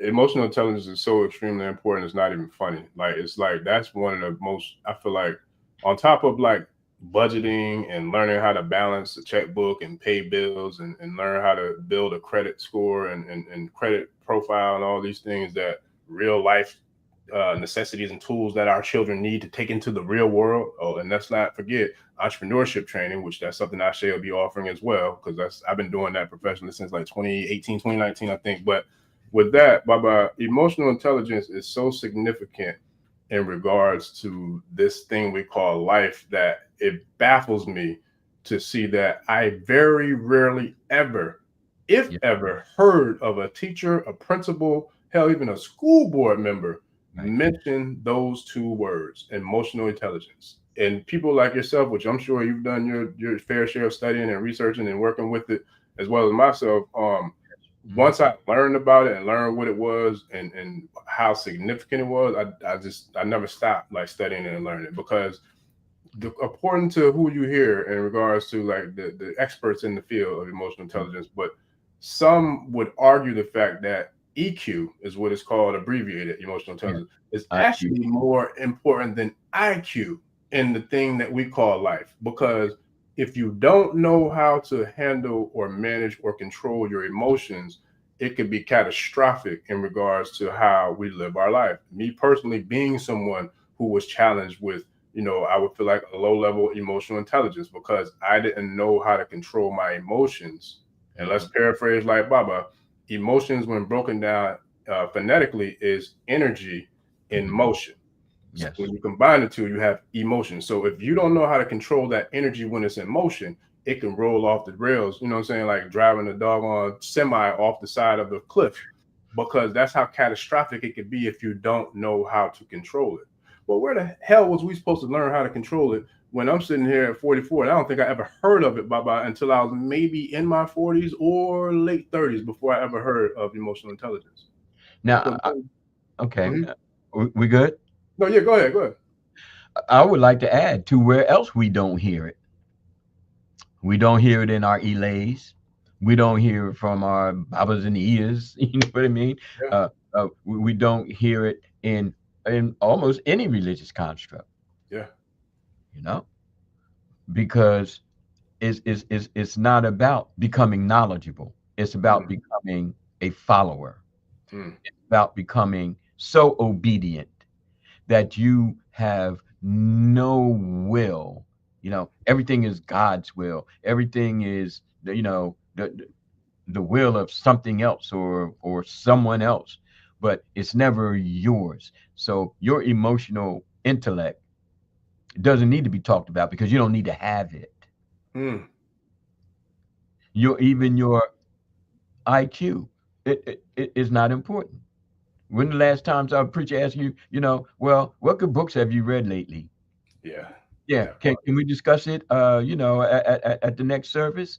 You know, we're gonna have a book club behind something that's not biblical. You know what I mean? So your intellect is a separate world. Your emotions is a separate world, but it's your world. It's your world. Mm, You understand? It's every individual. It's every unique person. So mm, we have the emotions, okay? Like you said, energy in motion. When we have it balanced and matured, which is sometimes the need for some of us, and I dare say myself, to seek solitude, I sure. to and I'm definitely not suggesting that for anybody because trust me, Not for that's everybody. another situation right Yeah, there. yeah. But when you get to the point where it's like I need to be in solitude because I need to examine my emotional state from my emotional state, Mm, and yes, I sir. need to link together my IQ with my EQ so that I can become Q to the second power. Okay, because now I I'm basically pure spirit. Okay, and I no longer have to wrestle with the demonic. I am in control of it. And those inner those inner demons, okay, I, I know how to not be moved by them because my emotional state is childish. My emotional state is easily disrupted, you know? And as a result, I carry myself regardless of my age, regardless of what Orisha I have, regardless of, what Ilay I belong to or who my Baba is or who my is, regardless of all of that, I'm not emotionally prepared to walk the path with maturity and intellect, Mm, emotionally and intellectually. Our focus too often is on the cart and not the horse. And the horse need to come before the cart. Yeah. Or the cart is somehow magically pulling the horse. But like you said about that eight-wheeler, or The semi. Yeah. Yeah. semi, how long is it going to take before the cliff and our falling become one? Yeah. So Yeah. from and in closing, from from my little corner of the universe, and I love my little solitude corner of the universe, because I'm catching up to my years. Because like you said, how old were we when we started to be invoked to the point where we are now understanding? We're now understanding the power of our initiations. We're now understanding the power of the spirit that moved through us even prior to our initiations. We're starting to understand emotional intellect. We're starting to understand IQs, but we're also starting to understand spiritual intellect. Sure. We have to. But who dares to speak to us about it? Well, I share spirituality experience. Okay, the Ashe tribe, the Karade nation, combined a force for the upliftment and the elevation of our people. Sure. Sure. We are the charioteers. We guide the horses that are our emotions.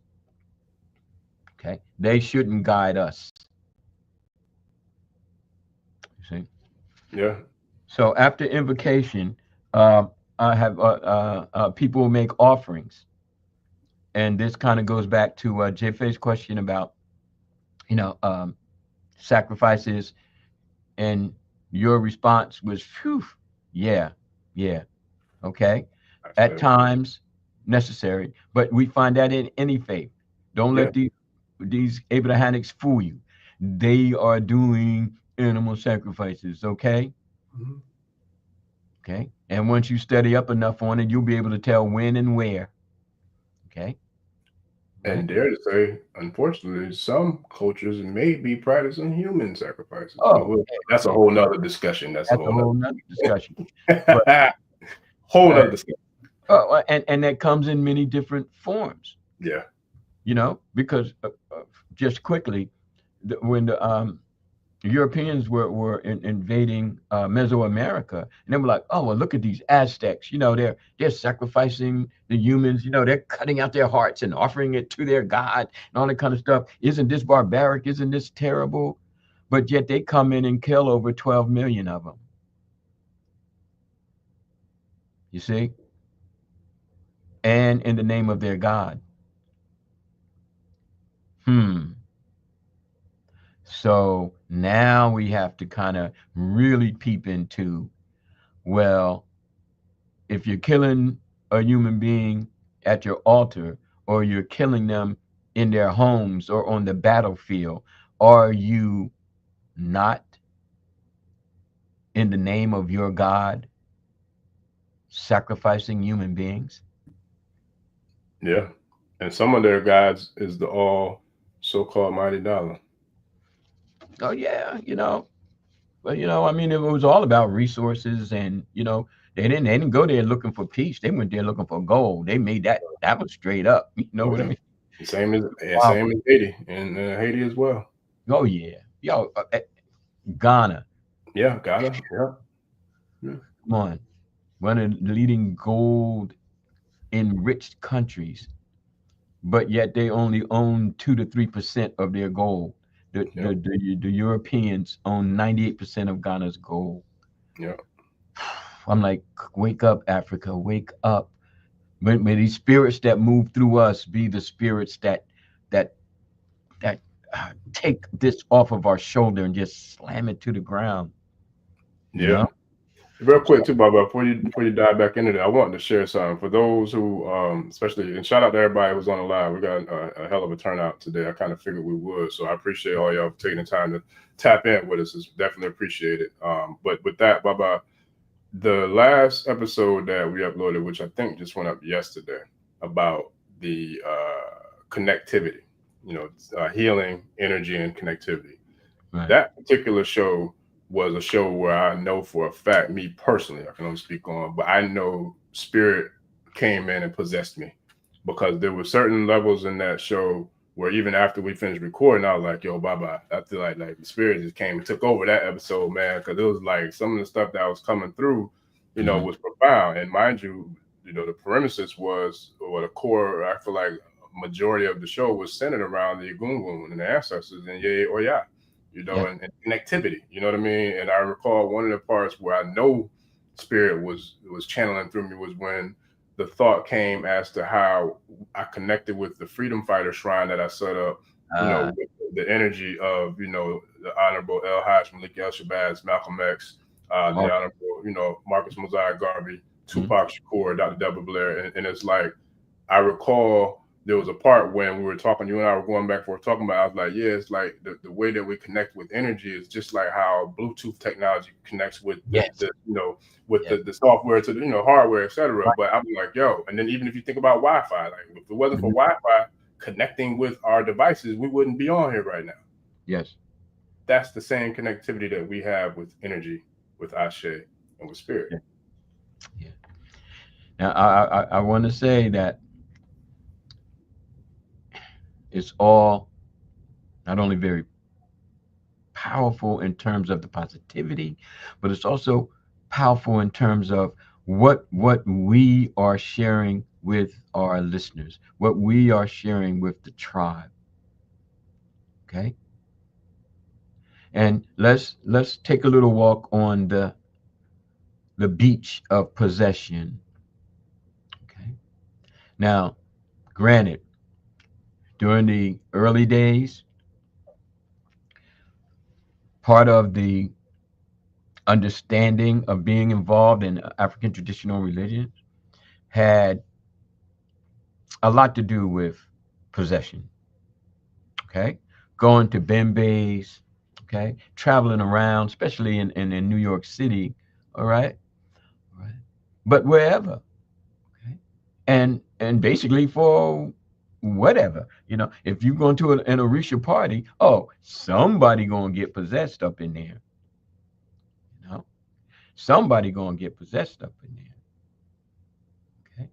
You're going to the Bembe's, somebody's gonna get possessed up in there, because that is primarily the purpose of the gathering, to invoke the Orisha to come through, and by whomever the Orisha choose, and whichever Orisha chooses the whomever, okay, somebody gonna get it.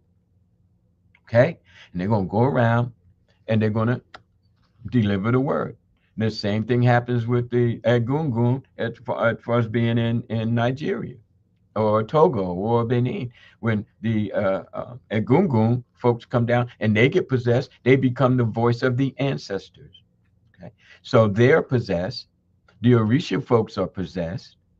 Okay, folks get the Holy Ghost in church. They get possessed. All right. So this whole thing about possession and invoking spirits or activating spirits is something that is apparently a part of the human experience, the human construct. Okay? Now, I'll circle back around after making this statement, because it was shared with me that Babalawos don't get possessed. This was the syncretism with the Catholics, okay, of which I did not embrace. But I'm taking notes. I'm learning, okay, and I try not to be judgmental and no, this is this and that. No, I'm open, because as they say,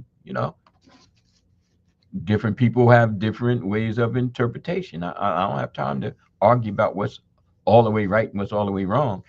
I got to take care. Okay.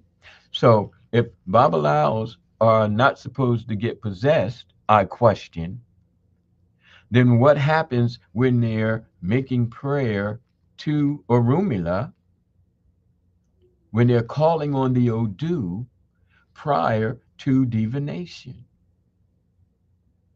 What happens? Because I know what happens to me.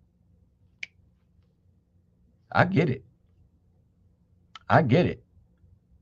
Okay.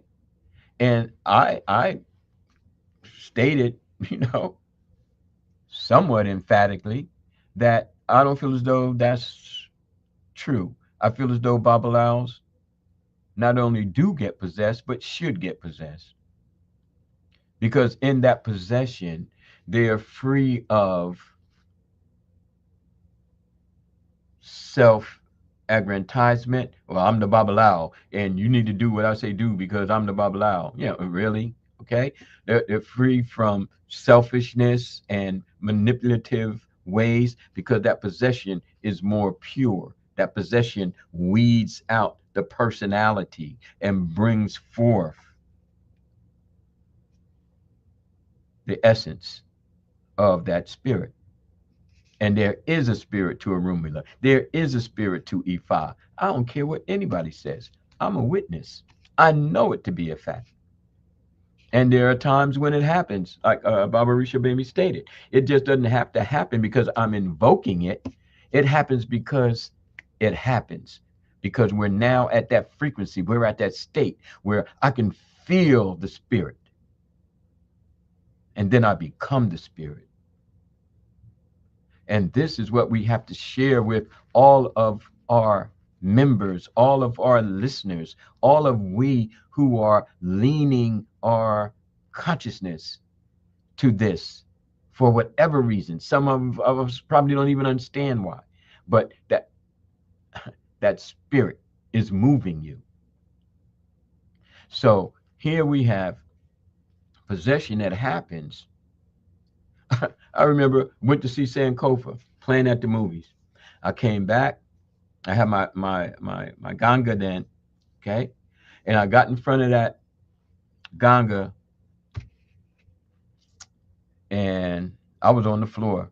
That movie opened up a whole ancestral transference of knowledge, transference of trauma, transference of where I need to go from here, and I was possessed right in front of my shrine. You see, we can be possessed, but the vessel has to continually be made stronger and stronger so that we can become possessed and channel that energy by means of Abba, A-B-A, channel that Ashe to bring about goodness, to bring about the wherewithal of intelligence in terms of intellect and intelligence in terms of the emotional maturity, the emotional intellect. Okay. Okay. So what do you have up there? Oh, I put the wrong message. My bad. There's a lot of them coming in, so I'm trying to That's navigate through those things. like you said.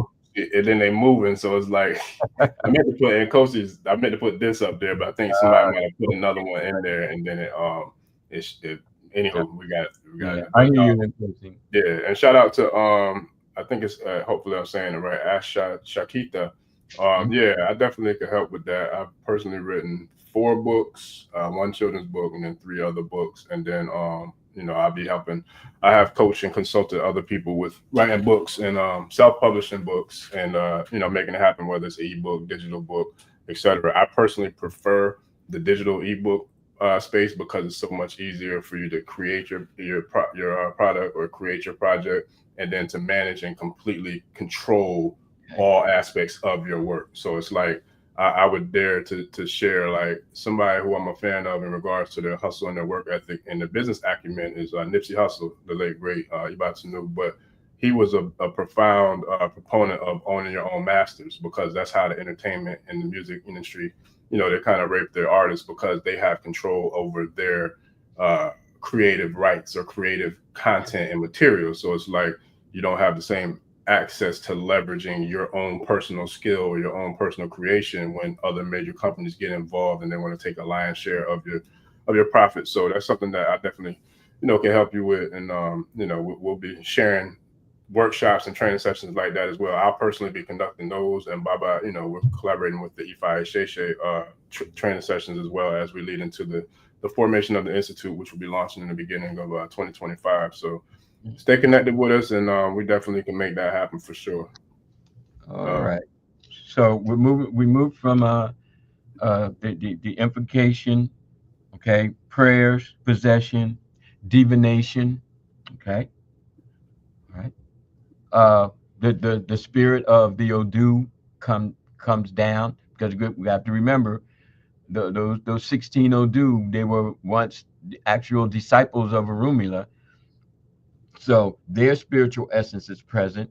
And again, the possession lends to the connection of their wisdom, their spirituality, and their spiritual progression. Because remember, you just don't, you know, become spirit and not strive to become more of and in the light of spirit. Oshun has a spirit. Yemoja has a spirit. Ogun has a spirit. Obatala has a spirit. Oya has a spirit. Elegba has a spirit. Orunmila has a spirit. They're all spirits, and there's spiritual receptivity. There's spiritual receptivity inside of us. We work more from this place, activating the inner essence to connect with the frequencies of those spirits. Now, whether we work to activate them or not, those spirits can enter us and strive to activate us through them. Okay, Shango come down. Now it's Shango to speaking. It's not, okay, the person who's possessed, the person who's mounted. Okay, and then when Shango leaves, that person may remember what happened, or they may not, or they may remember bits and pieces. You see, because in that state of possession, the mind, finite, gets moved to the side. Okay? People can get possessed by many things. Okay? We're striving to be possessed by the Iramoli, the beings of light. Okay, thoughts can possess us. Thoughts can open us up to various forms of the other than, and we find this through meditation. Okay, we find this through concerted effort. Well, where did time go? Okay, it seems like, you know, I was only here for a couple of minutes, but it's been like 5 hours. You see, what came over me? See, these are all various strands of a spiritual activation. And lastly, Baba, mm-hmm. I will say, before you go into the next one, let me ask. Can I ask you something real quick? Then Brother Nansu had a question too. But would you dare to say, because the way you just said that and everything that you said prior to what you just said, to me it sounds as if spiritual activation is almost similar, or is it similar to possession? Is that one and the same or similar, you know, to each other, activation and possession? I would say that they overlap. I got you. And at any given point, like say, here's possession and here's spiritual activation. Okay. Now, depending on the situation or the ceremony, it could be like this, or it could be like this. Okay. So it's a matter of degrees. It could be 60-40, given a situation. It could be 100-1, or should I say 99-1. Okay.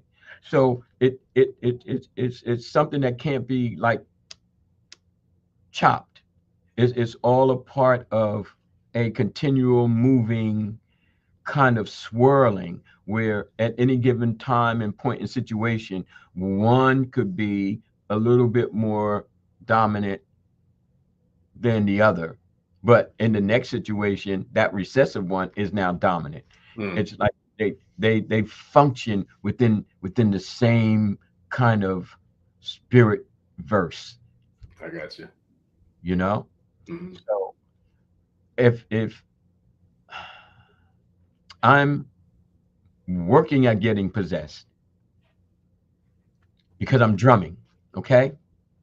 And I know that if those right when it get like this and that this feeling starts to come up, that pretty soon I'm in,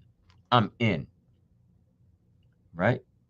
So that Orisha of the Bata drums, Ayan, comes through, and whatever I do after that is just beautiful. Okay, but I've worked up to that. Yeah. It's kind of like for a competition or whatever. We get psyched up. We got to get into the spirit of the competition, and in order to do that, we have to get our minds right. We have to get our purpose right. We have to warm our body up to it, and then the spirit, okay, comes through. Now, does it always necessarily mean that you're going to win? No, but that's not the point. The point is, if I keep working on it and strengthening myself and strengthening my capacity to hold the strength of the spirit, because I don't want to freak out, like the boxer who can't stop hitting the opponent and eventually kills him. Well, that's where I was going earlier when we were talking about emotional intelligence. Like, because I know growing up as a child, I used to have a lot of rage in me that I didn't really know where it stemmed from until I got much older. And I started writing my first book is when I kind of had my own, I would dare to say, my own healing therapy, sessions by writing out the beginning stages of my life. And then the picture got a lot more clear. I was like, oh, that's why, you know what I'm saying? That's why I had that chip on my shoulder. That's why I was quick to like get, aggressive or physical or violent, because it was like there was a lot of suppressed trauma or a lot of suppressed, damage to my emotional makeup that I wasn't aware of until I started learning, and studying and researching this thing called emotional intelligence, or, this thing called healing. That's powerful, man, because, as I work with students, we're all in the urban environment, Mm-hmm.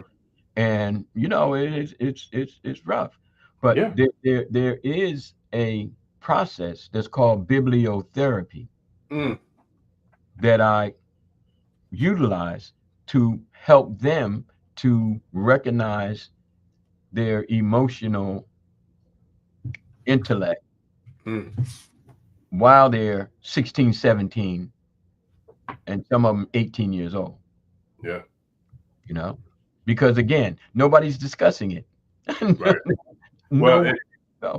Yeah, no, and it's real. And shout out to Shakita, because she was talking about different, like, teaching our children online. But in my book, Young Kings, literally chapter 1 is self-awareness, self-love, and self-awareness. Chapter 2 is what is emotional intelligence. There you go. See? You know what I'm saying? So it's like, as soon as I learned about what that was, I was like, okay, I got to share this with the community. I got to teach young brothers and, young sisters about this when I go into the schools, or I go into community centers, etc., wherever the case may be where I'm speaking, that I need to share this information, because like you were saying, I'm not sure what age you were when you got a hold of it, but I was late 30s when I found out or learned about what emotional intelligence was. Mid to late 30s. It's amazing. And I bet there's some people out there older than I am who still haven't. I never heard of it. Yep. Okay. Yep. And unfortunately, still fall victim. Yes. To the lack of it. Yes. Okay. Grandpa's in prison, Pa in prison, I'm in prison. Cycle. When I worked inside the prison system, I was like, yo, how, what? Because that lack of emotional intellect is passed on.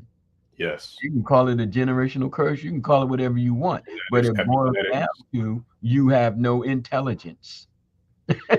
in the emotional arena. Yes, Yeah, that's which real. is 80% of why folks are incarcerated. Yeah, Because we deal with a lot of domestic violence around here. yeah. You We know, got tribe members saying they never heard of it before, which I'm not surprised because, like I said, it took but me 30 but something years before I heard of it. So this is why we're here. You know, that's it. to to bring forth a way of thinking and a way of realizing that we know. I know it. Baba Risha Bami knows it. We know that you haven't heard of it. We know because we were once there. And although people who aren't initiated are deemed, olive bearing, I would dare say that people who are initiated and who are the Babas and the Iyas and all, who are set to be the Oloye bees, the head of particular households and are responsible. And because they've never heard of it, they don't teach it. They basically just regurgitate the the ritual, and dare I say routine. There's a difference between ritual and routine. Okay. But to just keep doing the same thing and not saying, again, I'm in no judgment. I'm just an observer, a watcher. Okay. So that I can best determine what I need to do, not so that I can go into somebody else's place and tell them what to do. Personally, I don't have time for that. Okay. I don't have time for it. But what I do have time for is working on myself and being a resonating voice to those who can hear me, you know, through our writings, okay, I'm sure. through our podcast, through the works that we do, as OG says. All right. So this Baba, becomes very important. Yes. real quick, Brother Nancy had another question. This, I think, is another good question as well. He says, what if we're trying to activate or we're calling on an ancestor that has reincarnated? Can we know that? Is there a way for us to know this? And if so, when they come, I'm thinking he's paraphrasing. So if so, when they do come back into an incarnate body, are they still able to help us? Well, yes, they're able to help us, you know, but only if we're willing to help ourselves. Okay. Going back to grandma. I guess everybody can tell now I was real close with my grandmother. All right. But if Oh, I'm Lord. yeah, if I'm invoking, if I'm at my shrines and I have, a situation, you know, and I'm invoking my grandma, please help me. Now I could use my OB, okay, to determine is she here. I can use my extra spiritual perception, okay, now my real ESP, my extra spiritual perception, to determine or feel if she was here. Like some people will go to a misa, okay, for all of my Palo folks out there, okay, or or a medium, okay, and the spirit comes into the medium, okay, then yes, they whatever message they bring can be helpful. I've experienced it on both ends as a medium and as someone who was, seeking to understand via experiencing. But the one thing that I came to fully through trial and error up to 2 minutes ago is that ultimately I have to determine if I'm going to embrace the help. You see where I'm going, brother?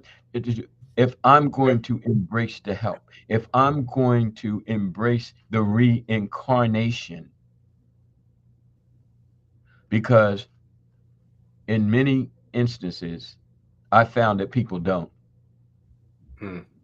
You know, we'll call on the ancestral spirit. We'll go to the ceremonies. Orisha will tell us this and that, through the possessed one. We'll be even possessed ourselves, and then go out and do the very same thing that we were trying to tell people we don't want to do. Right. Yeah. So it again, the focus can't be as much on the activation of the African spirit without the activation of the inner essence of we as Africans and the spirit within us. Mm. You see, we've been conditioned to outer world everything. Ifa is saying it's time to inner world everything. I see. So you can call on your ancestors all you want. People can call on their ancestors since day one. But does that mean that they're going to listen? And does that mean that they're going to do what they don't want to do? And does that mean, okay, that the spirit of that ancestor reincarnated is going to continue to come to you if you don't accept the help? Because yes, they're there to help. That's why they're coming. That's why they're there. Even if you see them in the face of a tree bark, you understand, or the constellations of the stars, Or a glass of water. or a glass of water, wherever Candle. you see them. Yeah. Right, candles, inside your mind. I Yeah. woke up the other day, and the image of my mother, Ibaye, was in my mind. I hadn't seen that image in 3 or 4 years. Mm. Mm. It's like I'm not dreaming. I'm awoke.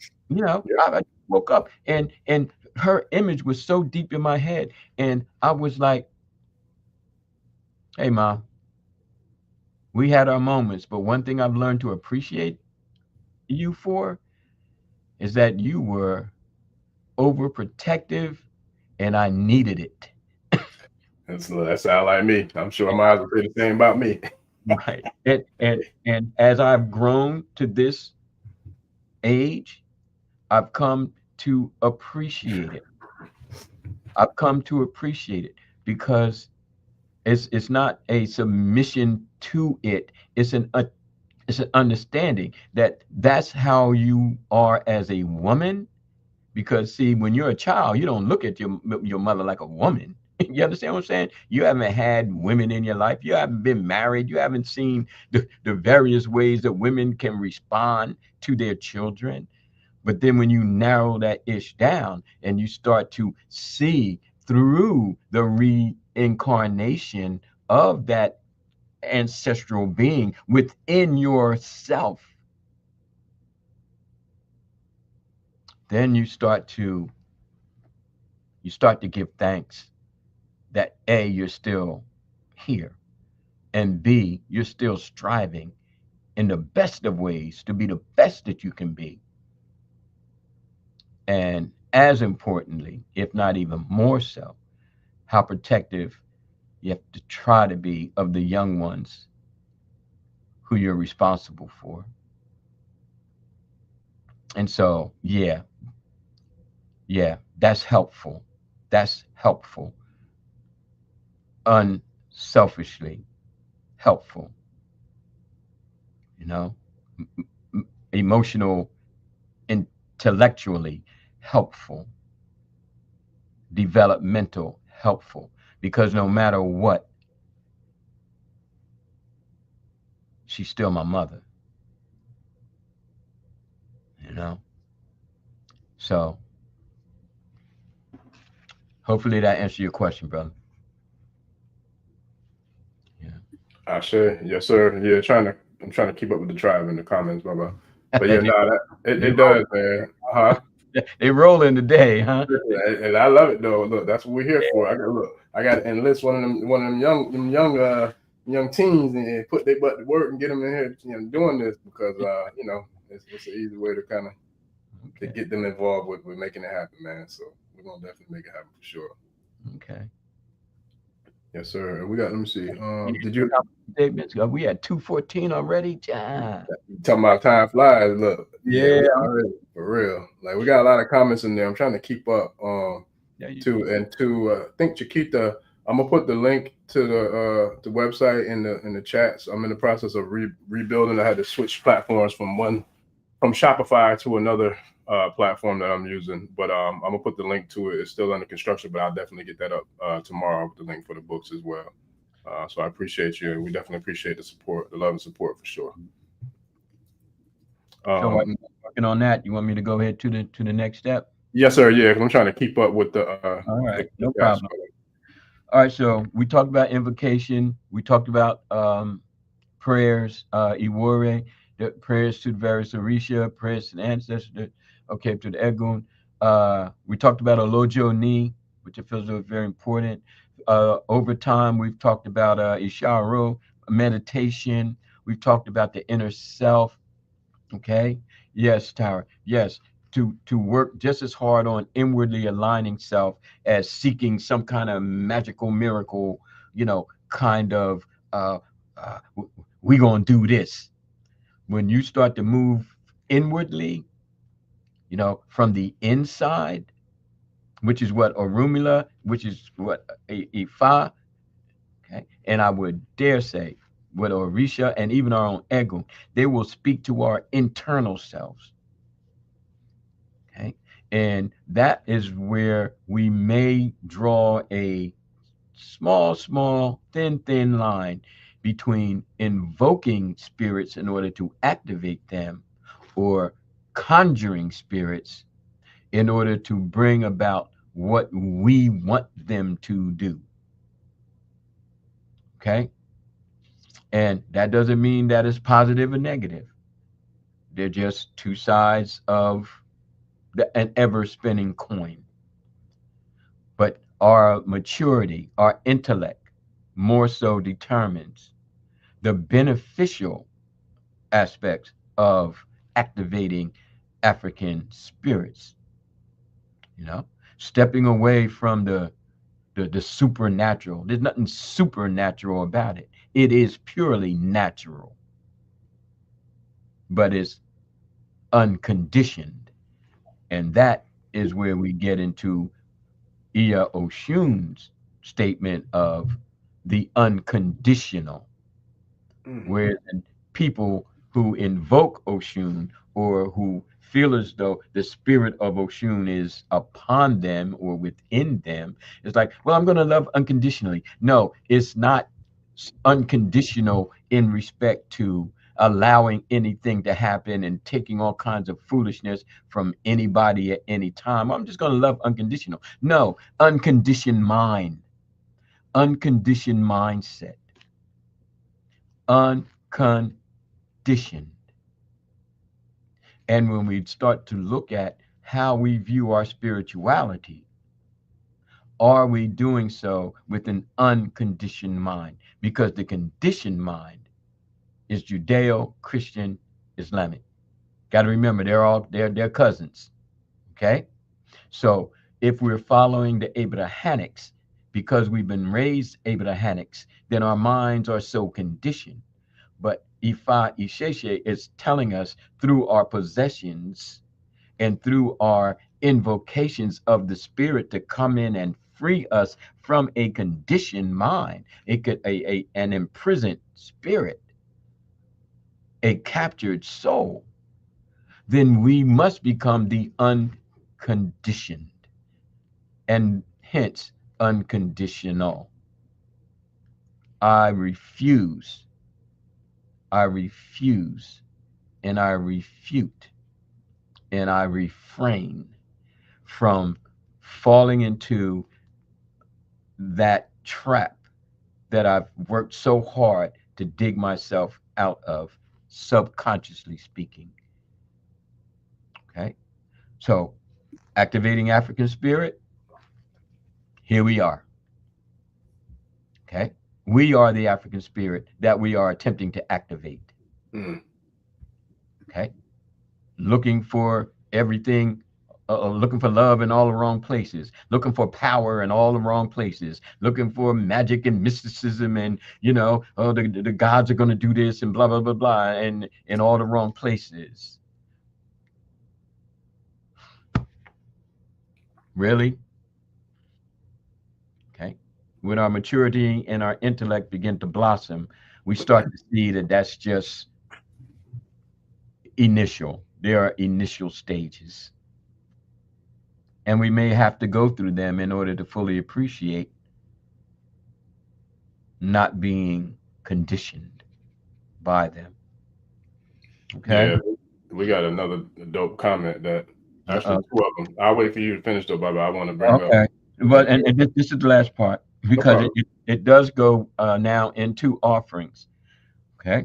So from invocations / conjuring to the types of invocations,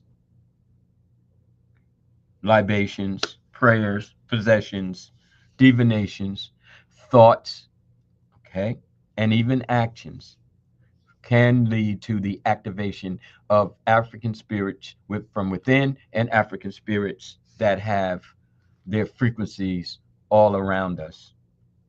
Okay. We talked about offerings a bit, and we know we have Adimu, okay, which is an offering that is not Ebo Eje.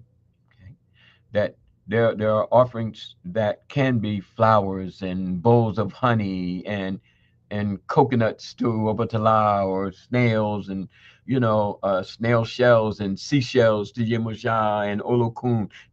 Everything doesn't have to be Ebo Eje. And then, as Baba Rishabemi stated, there are ebos which I took to heart years ago when I had the epiphany that what really needs to be sacrificed is some of your crazy ways. Try putting them on the altar. I see. Let that be your sacrifice. I see. Burn it and see which way the smoke goes. I see. Okay, because see, all of these chickens, they ain't gonna save you from the foolishness of you. Yes. Now, they may help you to understand over time that the real sacrifice is your sacrifice Yes. of that lowercase s self. But again, you can keep sacrificing and sacrificing and sacrificing. You got 400 chickens laying around, and you going to still go out and do stupid stuff. What's the point? I call it murder. Oh man, because you're not changing. They're not being eaten. Okay, so what are you doing? Satisfying some kind of bloodlust? That makes you a spiritual killer. God, Baba, can I please just jump in real quick? Because you look, you got the crowd going crazy. You got me going crazy. Like, look, all my spirits and the spiritual tribe that's here with me going crazy. Like everybody, like, hey, you got the club going up on a Thursday out this thing, man. But what I do is what I be. Listen, but I want to share this part real quick, and I hated to interject, but I have to because spirit is on me. But it reminds me of a lesson that you taught me in regards to us post game interviewing after one of my ceremonies that I had, right? And it was about Abba and the process of Abba, since that was a topic from earlier in the show. Yes. What you shared with me, which at that point I had never heard of, but it makes perfect sense, was profound. But you said when we do have to go to those levels of depths, that we do have to do an actual Abba. When the Abba is done, there's no energy that goes without being locked into either the deity who was being appeased and the Abba was sacrificed to, and then the devotee or priest or priestess who initiated the epoch to take place, Mm. those three parties will then pretty much lock in Yes. the energy transfer of life force that was sacrificed for that epoch to take place. Yes. That is profound, because to me, it's like putting the energy into a sealed up vault that is pressure proof, waterproof, whatever, fireproof, and it's locked in place with the three entities that were a part of that Yes. sacrificial ceremony. Yes, sir. Absolutely. Other than that, if that ashe that's released, if that life force, I don't care if you're sacrificing a worm, if that life force is not geared to become a part of the evolution, of the upliftment, of the elevation of all parties involved,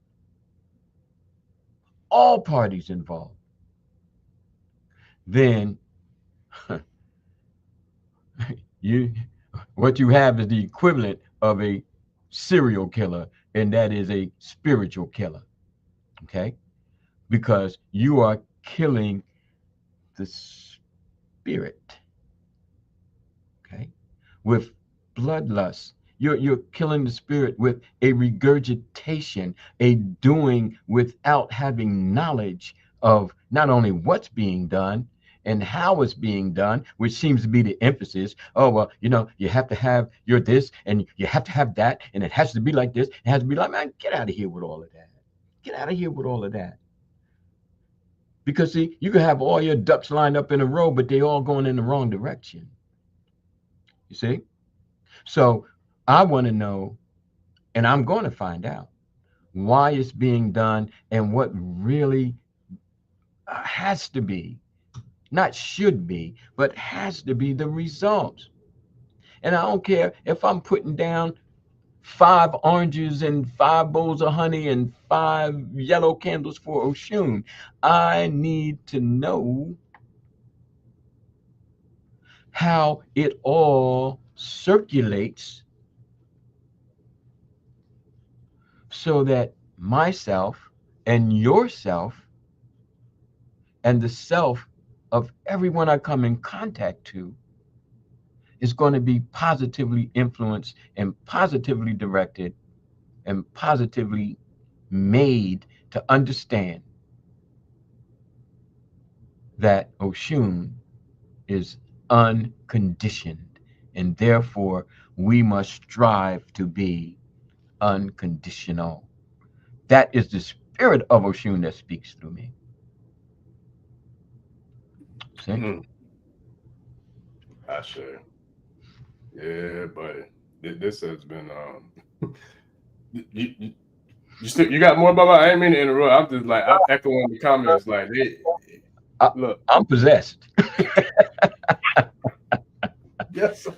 Listen, man, listen. Hey, I'm gonna have to start bringing not only a mic drop. I'm gonna have to start bringing a bag in here too, because you're definitely in your bag, Baba. You're definitely in your bag. I'm working on my sound effects. That was supposed to be already.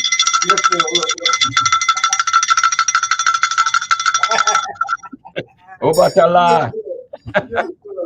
Yes, Winnie. Listen, man, listen. Linda, listen, Linda. Holy schmoly, holy cow.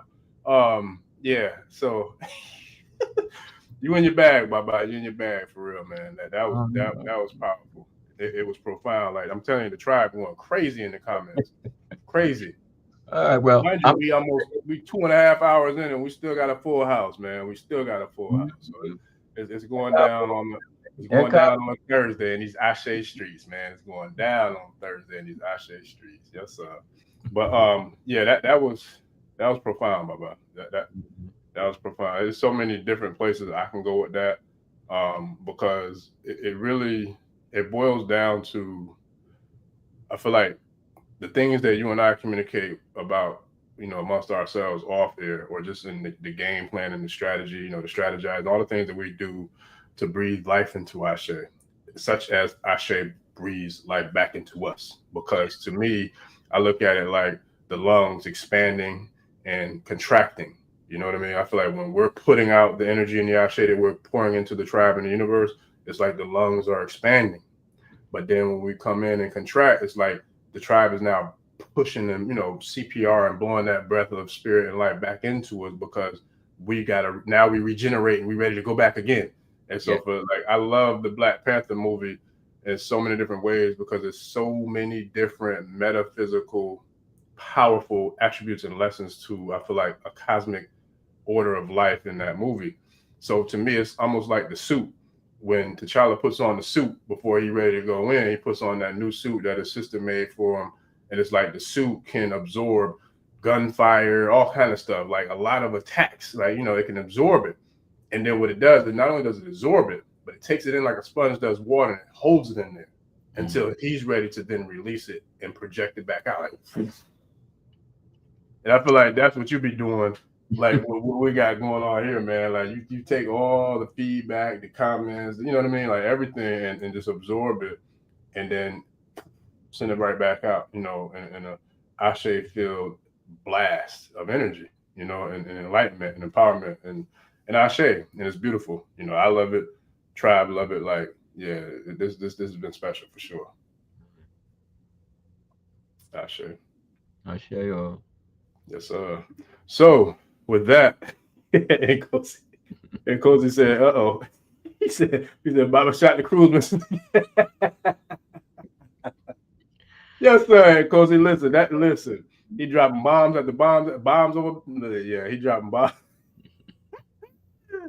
Bombs left and right, man. Dropping bombs left and right. Yes, sir. Yes, sir. Yeah, man. So yeah, Baba. With that, I don't know, you know, how much further you want to go with, because we still got a full house. Tribe, do y'all have any questions that y'all want to kind of share with us before we get ready to wrap it up? Because we definitely we served up a healthy meal of food for thought. Excuse me, today, and I give thanks, Baba, not just to you, but to everybody who joined us, man. And it's been powerful and profound. And it's like I look forward to every day waking up, seeing, you know, what has newly developed in regards to not just the reciprocity that we receive, whether it be the comments, the shares, the testimonials, you know, the feedback. Like it's all love, and I appreciate it. Even to the point where I've seen tribe members checking trolls, you know, because the trolls be trolling and all that. But it's like even the tribe, they shutting them down with that too. So I appreciate all the love, the support, everything. You know, and it's powerful. And we do have a few more questions coming up too, Baba. Let me see, I'm gonna bring them up. And Kosi wants to know, Baba, during invocation, the palms down. What does that symbolize again? Okay. Concisely, brother. Palms up. I'm seeking your grace. I'm seeking, you know, the gift of you. Okay, the calmness or the coolness of you. Palms down. I'm seeking your heat. I'm seeking, you know, your being ignited. Okay, because this situation, I mean, it has to be taken care of. Okay, I don't really want to go to war, but the situation is kind of demanding it. So I'm seeking you out like this, and this goes back to the ancient Commetans. All right, again, the tie over between the Natirs, the Orisha, the Commetans, and the people of West Africa combined and now called the Yoruba. But hands up, the coolness, the blessing, the gift. Palms up, palms down. Huh. We need to get up on into this. Okay, I need to come with some heat with this. All right, so that was that. Thank you, Healthy Lifestyles. I'm glad that Gungun is happy. Okay, appreciate you. Yeah, like I said, you got the comments going crazy, Baba. It's you know, it's a beautiful thing. It's a challenge to keep up with it, but I love it because that means, you know, the reciprocity, man. The love is being felt and it's being redistributed and sent back to us. So, and I see a lot of different comments coming up real quick. And Coasty shows love and gratitude. And then Healthy Lifestyle wants to know, is this also a type of Baba? Dainy, yes, it is, and I work hard at it. And sometimes I have to bear the brunt of it. Like when people were burning the handbook because of the knowledge, and all the other babalaos not recognizing me because I'm unrecognizable. I'm like, cool. You know what I mean? As long as I'm recognized by the spirits and me in me and the part of me and my people are dancing, you know, and no longer dying from lack of knowledge. I don't care if you recognize me or not, really. So, you know what I mean? So yeah, it is an ebo, but it's one worth my life, and I've given half of my life to it, more than half at this point. Okay, and we'll give the rest of my life to it, and ain't nothing gonna stop me from doing that. I see. So it is my ebo, the greatest of which I could give. Yes, sir. No, that's powerful, Baba. I promise you, I literally just had a conversation about that last night, because like my family and like people who really, really know me, they accuse me of being crazy. Okay, I'm not gonna say that they're right. I'm not gonna say that that's an accurate description. However, I can see that there might be some things about me that I know I have to admit and be accountable for that would lead them to say such things about. It'll lead them to. I don't agree with that. You're not going to put that on me, and I'm just going to accept that. However, I know that there's a real probable cause that they would say that about me. And I promise you, on God, I just had this conversation last night. I promise that, yes, there are a lot of things that are different about me. There's a lot of things that I do, say, there's a lot that's different, even the way I move, just certain things people looking at me might not think, was a part of me. But, I accept and own and embrace all of it, because I am who I am. I'm imperfectly a perfect child of God. Yes. You know what I mean? I'm not perfect, but imperfectly, I am a child of God. So therefore, I don't care what other people think about me. I never have and I never will. So I do things different. I do say things different. I believe things different. But the one thing that I know is that I've always been blessed with the gift of being able to hear, sense, feel, smell, hell, in some ways even taste the essence of the universal prime creator, or at least those who are messengers of the universal prime creator, and also the ancestral heritage that I have spiritually, mentally, emotionally, physically, whatever way you want to call it. I give thanks for that antenna being able to pull in and receive the messages and the communications that come through the frequencies that I've been blessed to navigate on. So it's like, when you have that sense of self and that sense of unapologetically being you, that's where I feel like the beauty in our dynamics. And shout out to Nkosi, he called us the dynamic duo. I appreciate that. I like that. Nkosi, it was on one of the other shows we did. But no, for real, I appreciate it, man, because the more that we've grown within our relationship, and whether it's the personal or the business aspects, the more that I've grown much more respect for you, because now everything that I read from before I knew you and before you knew who I was, it all makes sense as to how it was crafted together, as to how everything was so detailed, everything was so meticulously organized. It was, you know what I'm saying? Like, everything makes sense as to how and why it all manifested into the world to receive. And so for me, it's like, now it does make sense that you feel exactly how you feel, and you always have. Like, you don't give a damn about what people think or say about you, because it ain't about them people anyway. F them people. If you don't rock with me, don't rock with me. But as long as I know the creator that sent me here, I'm doing the work that I'm supposed to do, and I'm obedient to that, and that we're getting the response that from the Ashe tribe, the Karade Nation tribe, to those who tune into this channel or any of our works, that's what it's for. That means it wasn't for all the other people who call us this or call us that, because it didn't resonate. But it's for the tribe. It's for the Karade Nation. It's for the African spiritual experience. It's for Ifa Isese. Yes. And that's why it's called kindred spirit. When we try too hard to conform, or oh, I want to be accepted, you know what I mean, or I got to do this to be accepted, and this is how it goes, or this is how they tell me it should be, even though I know they robbing me, even though I know that every time I turn around, I go for my first divination and they sending me to go get a chicken or whatever. You know what I mean? It's like I just walked in the door. You know what I mean? And now you got me running around and fearful and trying to conform to your acceptance of everything except me. You're not accepting me. And that's not cool. That's not cool. If you can't be accepted for who you are and fit into the kindred, then you are going to damage yourself. And you are going to take yourself through a whole lot of changes unnecessarily. Because sooner or later, spirit going to, grab you by your ear and pull you. Come on, come on out of here, child. And start owning up to your adultness, your maturity and your intellect. Don't let religious conjuring, negatively speaking, bring you to a spiritual massacre. Okay? So that's it. Living in Ma'at. Yes.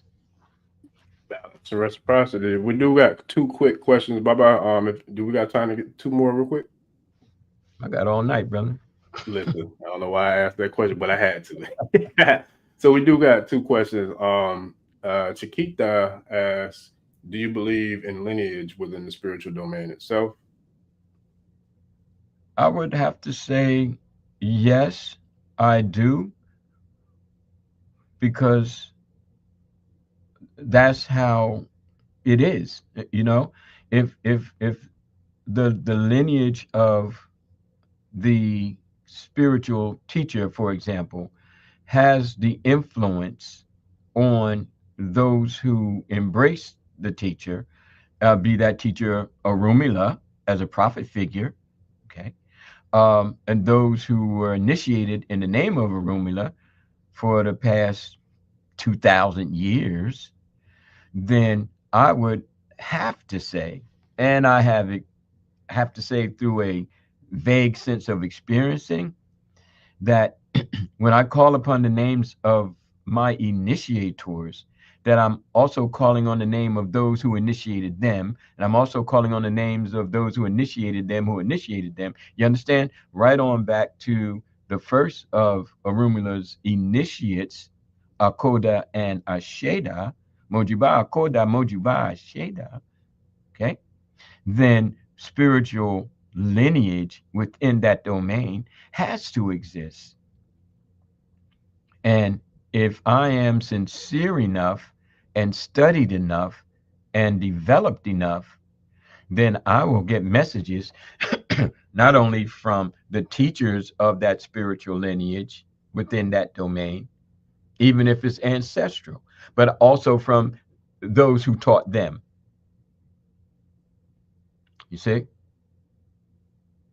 And those who taught them.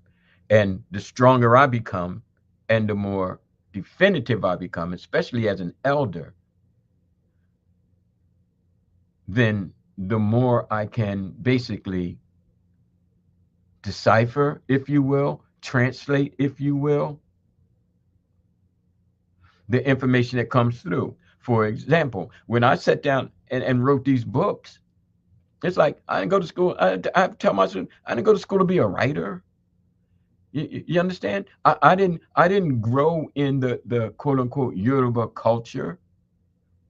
I didn't exist in this flesh and blood and bone back in the days of the Benin, the Edo, the Yoruba, the people of Togo, and the fauna of Dahomey or Benin. But the spiritual lineage. When I was in Nigeria, all the people saying, "You're from Edo, you're a Benin, you're a Bini, you're Edo," and I'm looking at me like, what? I'm here in, Ogun State or Oshun State or wherever I was, you know what I mean? But I wasn't in Benin, the Benin part, but they were reading my spirit. And now that I tapped into that lineage, I started to gain information. And now I'm writing books. And I'm writing books that people are tuning into and you know, and seeing as a saving grace. And I'm so appreciative and humbled by that. But I'm not doing it based on how I was raised, or even in a sense who my initiators were, because they didn't say, "Oh, you're gonna go back and write books." They were like, "No, you're gonna go back and be an Oba. No, you're gonna go back and have your own Ile. No, you're gonna go back and continue the work of Ifa. That's what you're gonna do." But as I go back even further, somebody was a scribe, and their spirit possessed me, and then I start writing the works. So, short story long, as old people would say, yeah, that was it. Say, Yeah. listen, I got two more questions that I want to go on to address earlier, but you was in your bag, so I didn't want to interrupt. Excuse me, but there were two.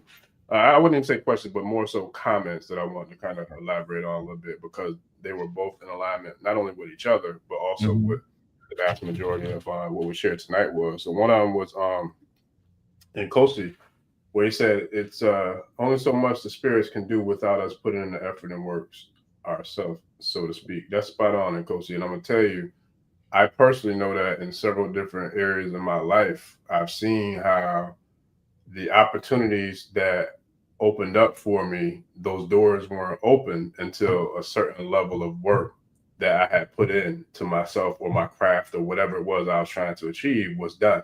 And as soon as that work was done, the door almost mysteriously, miraculously, magically opened up. You know what I mean? Like boom. I mean, to a like spot on.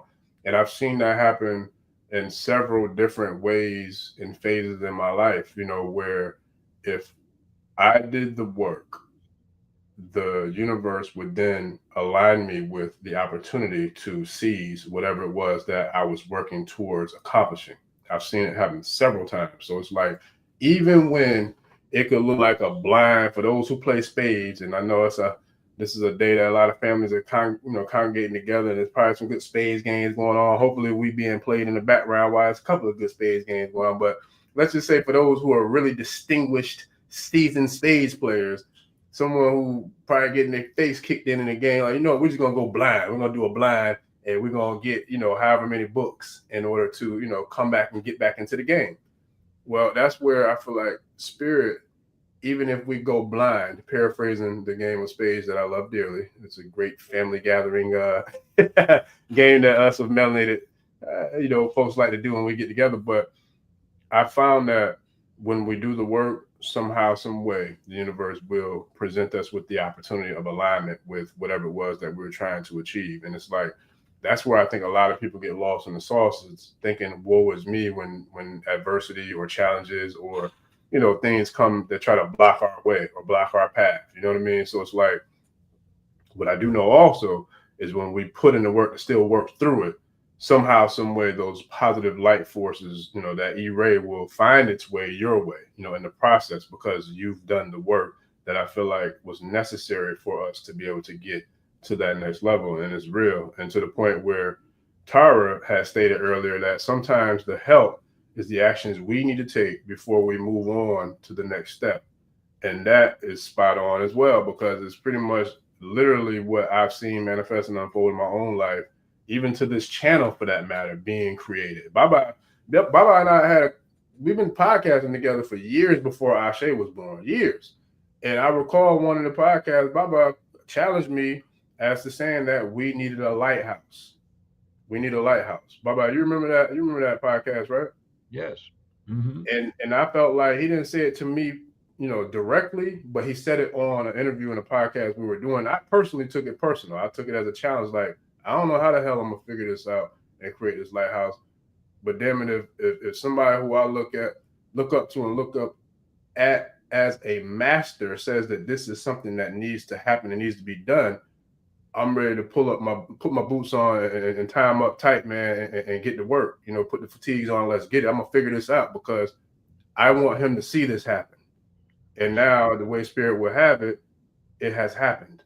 And so, you know, this has been a long time coming, family. So the energy, the passion, the effort, the diligence, the dedication that we display on this channel, this ain't for spits and giggles. This ain't like we here for the people. We here for us. Like, we here for the tribe, because this is a monumental time on this planet. And for those who are watching this podcast, I know y'all feel the energy distribution that we're talking about. It's a lot of powerful elevations in energies and frequencies in which we're experiencing, even from the planet Earth herself, Mother Earth, Onile. Like, it's real. From a universal level all the way down to the planetary level, all the way down to the microcosms. We can go into biology if we have to. But as Baba said, nobody knows the grains of sand on the beach. But I know that the creator that created all of us is here, you know, to help us to spread the word as we speak. So with that, you know, everything that you said, Tara and Kosi, like, y'all spot on, and it's facts and it's real. And I just give thanks to have, you know, a front row seat, man, and just to be here to watch it all manifest and unfold. Sure. Yes, sir. So yeah, we got a lot. We still got a lot more comments, Baba. You got anything else for the people that you want to share with the tribe before we wrap? We going on another world record. No, 3 hours a day, man. Because see, we family. You know what I mean. And as other families are gathering and doing what they do, then we gathering and doing what we do. So if we put in another half hour, I don't care. I'm here. I'm just old grandpa sitting in the rocking chair. You know what I mean? You come over, I put my pipe down, and you know, tapping on my little ashtray, and it's like, all right, you know what I mean? I didn't set the clock, you know. And if you want more time, then I'm here. Then we're here. You know. That's it. Yeah, man. This is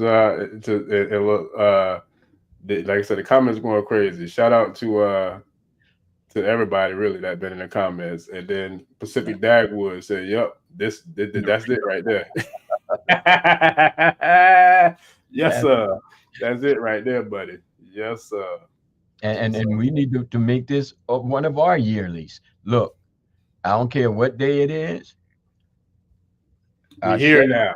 Going to be here on. We're here now. Right. Yes, sir. Giving of Thanks Day, you know, and it's all going to the tribe out here tribing. Yes, sir. Karade Nation, tribe out here tribing, real heavy, boy, real heavy. I like it. I love it. So, yes, sir. That's what's up, man. That's what's up. Yeah, a lot of love. Yeah, yeah, we hanging out. Right. Yes, sir. Yes, sir. And please play the video a couple of times. I see the people taking notes, and you know, they inspired. Like, you want to go there? I was invoking African spirit when I said, Orisha Baby, we need a lighthouse. Okay. Sure. Yes, sir. Yes, sir. And trying to ward off the little haters, you know, like, no. This is I blocked one while we was on the call. It was one that came through trying to turn out. I really had time today, but you was in your bag, so I didn't want to put my petty pants on, man, and get real petty with him. So I said I just delete him and block him real quick. Yeah, just block him right quick. You know what I mean? Yeah. Like we're playing football. I mean, we going for the touchdown. You get out the way. You know what I mean? Get out the way before you get hurt. You know. One more quick question too, Baba. I meant to get this one earlier. My bad, Coach. I meant to get that one, but he wanted to ask about the cardinal points. Okay. East, west, north, and south. And in the updated what's the word I'm looking for? The new version. The handbook. yeah, of the handbook. Revision, the revised edition. Yeah, it's not in the old one, but I put it in the new one. So it's there. And once we give the classes, I'll actually show you, how I go about it. But what it does, it's the way we look at things, from east to west to north to south. Um, and we'll continue to grow with it. And it can become a part of the tribal invocation now that we have knowledge of it and someone who's experienced with it. Yes. So east, west, north, south. Okay, Kosi? All right. Sure. Sure. Yeah, this has been phenomenal, man. So Baba, you said you wanted to. Did you say you wanted me to share something with the tribe today? Is that what you said? Now there's a lot to share, man. We'll be here till. Oh yeah. We'll be here for long days, and we went in. And we really went into the vault, man. Yeah. Cause I'm going to drop the audio book coming out in a minute. Yes, sir. But I'm going to leave it there because people get ready. Yes, There's sir. a trainer coming. Yes, Don't sir. Go on board. Yes, sir. Yes, sir. Yes, sir. Did you post the funnels for the book? Nope, but I will one moment, and I'll put it in the descriptions too. It'll be in the description for for all of Baba's works and the Temple of the Mystic Path.com. The comments will be in the show description as well, family.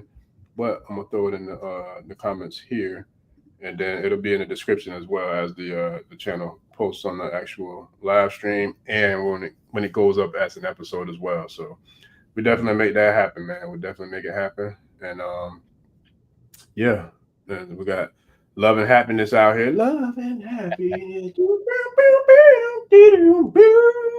Let me find out. Yes, sir. Yeah, man. So yeah, it's been a phenomenal show, Baba. As always, another powerful Ashe moment in these Ashe streets, going into the family, making it do what it do. Yeah, Chiquita, yup. OG say and the handbook are also on Amazon. So the Temple of the Mystic Path, that's where you can find Imoye, Elder Reflections Book 1, Elder Reflections Book 2, the Ifa Orisha Religious Tradition, A New Global Perspective, Souls of Myrrh, and The Place of Nights are all on the Temple of the Mystic Path. And then for the Handbook of Religious Yoruba Concepts is on Amazon, as well as OGC is on Amazon. But like I said, they'll all the links will be in the description. And then I can't remember who it was, but for the tribe member who asked about Young Kings, I'll definitely get that up on my website tomorrow for sure. And then I'll have that on there as well as Star Seeds and my work as far as the written work. And then I got a ton of more content that's coming as well, family. So we definitely got some very, very powerful projects in the works as we speak, on top of showing up and showing out as often as we can on the Ashe channel as well, family. All right, but just go back to the Temple of the Mystic Path, if you will. Mm-hmm. So, good people, all right? Now, when you go to Temple of the Mystic Path.com, you may see one or two other kind of side sites, okay? But with the one that says gumroad.com, okay, that's the one you can click on to see the array of books. Now, those you can also get as PDFs. And as soon as you make the payment, the PDF pops right up. Okay, I know because I explored it. And then for people who like to have the digital versions, you'll have it immediately. Now, those same books are also available as paperback, for lack of a better word, and they're all available on Amazon.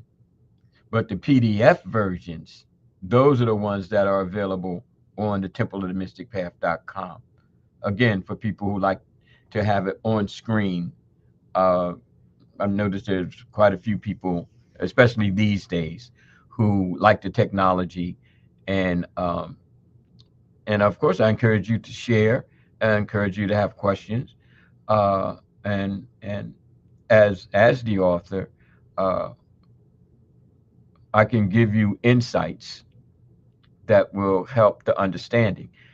Back in the day, I had people, oh, I read the handbook. I read the handbook. I said, well, okay, let's talk about it. What were some of the things you learned? Da, da, da. And then the room gets quiet, you know? And it goes back to the whole thing. Well, I did it, but I really didn't have any understanding. So I said, okay, let me make myself more available. Okay. And then let's read it more than once and let's break it down. But that all takes place within the class structure. And so, yes, I'm encouraging you to take the courses. You know, I'm encouraging you while I'm still breathing, you know, to lend to that which has been written, the years of experience behind each and every word. Okay. And I'm sure it will be helpful for you and for those who you become the teachers of. All right. So I just wanted to make that clear and evident. So yes, please go to the site and please assist in the process of circulating not only the teachings but the necessary component of our continuation, which is on an economic scale. Okay, because our drive is to circulate the money within the Ifa Isese community, not take it and buy a luxury jet, you know what I mean, or you know, whatever. But the whole thing is to recirculate it so that everybody benefits. Everybody benefits. Okay. All right. Baba Rishabemi, what was the next statement? Would it come from Kosu or? Yeah, there was several. I'm trying to keep up because it's a lot. It's a lot. But I think that might have been good for All right. the Are we ready? question. Oh no, I'm sorry. We got one more question. Imaya Star wants to Let me know. let Okay. me deal with this one. We on deck, Oloye me. We ready for another book? All right. Now, eh, am I to say that you read all of them already? Ifa Shegun. All right. Ifa Shegun, did you read Global Perspectives yet? I think you. I know you. I remember you saying Imoye, and of course I know you have the handbook. But did you get the Global Perspectives yet? Okay. So going on the site, my brother, see what's there and available. And I strongly suggest that you get A Place of Nights, War and Resurrection, because you seem like you can handle it, and you'll see Ifa all in there, and that's the one that we're working diligently on uh, bringing into audiobook episodes. Okay. The first of which should be out by my birthday on the 13th of December. It'll be my gift to the tribe. Okay. All right, Baba Rishabemi. Moving on, bro.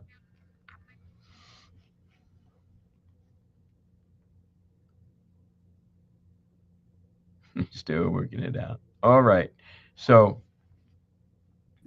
Nah, I'm here, Baba. Listen, I'm trying what I had to do because they wanted the links. So, family, if y'all look at the post on the channel, right? The live stream post, the actual like live stream itself, I put all the links in there now. So you can go on there to get the link to the Temple of the Mystic Path as well as the link to the handbook on Amazon and the link to Ojise on Amazon. So that way, oh, and also the membership link is there as well. So all the links are literally in this. The one that we're watching right now, it's in the description. So if you go in the description of this live stream, you'll see the links there as well. And then it also, all the links are also in each one of the episodes that are listed.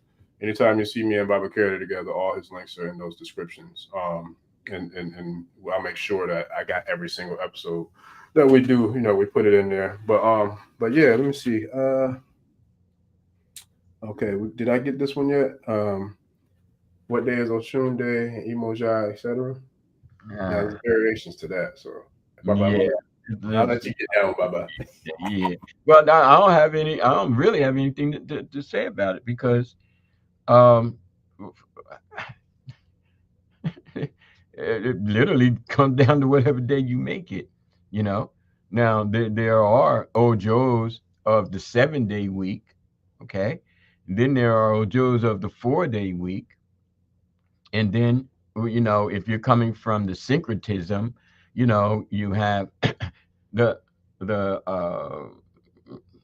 the twisted connection with the Catholic saints, and I'm not into that, so I don't know. I'll be right straight with you, but I do know that you can do the research, okay, and then you'll find in either case, the 7-day week of the Ojos, the 4-day week, which doesn't really, include Yemosha. But then what I would dare to speculate, you're asking about the saint days. Then I have no need of it, and so I never committed it. I never committed it. I don't even know if I mentioned it in my books because I'm not into the syncretism. Okay, and that's no slight, but I mean seriously, you can Google it right now.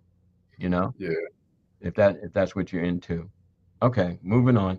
yeah. I'm wondering because if I'm not mistaken, based off of the question she has and then what you just said, um, there are some books and literature that does designate a specific quote unquote day for different orishas. And I do know that it's definitely something that's practiced from the Lukumi, Santeria, Kundumble. You know what I mean? It's practiced from that aspect or from those, I would say, those lanes of Ifa, Isese, or Orisha worship. Because I had a brother call me one day, asked me about a day being, was it Obatala Day?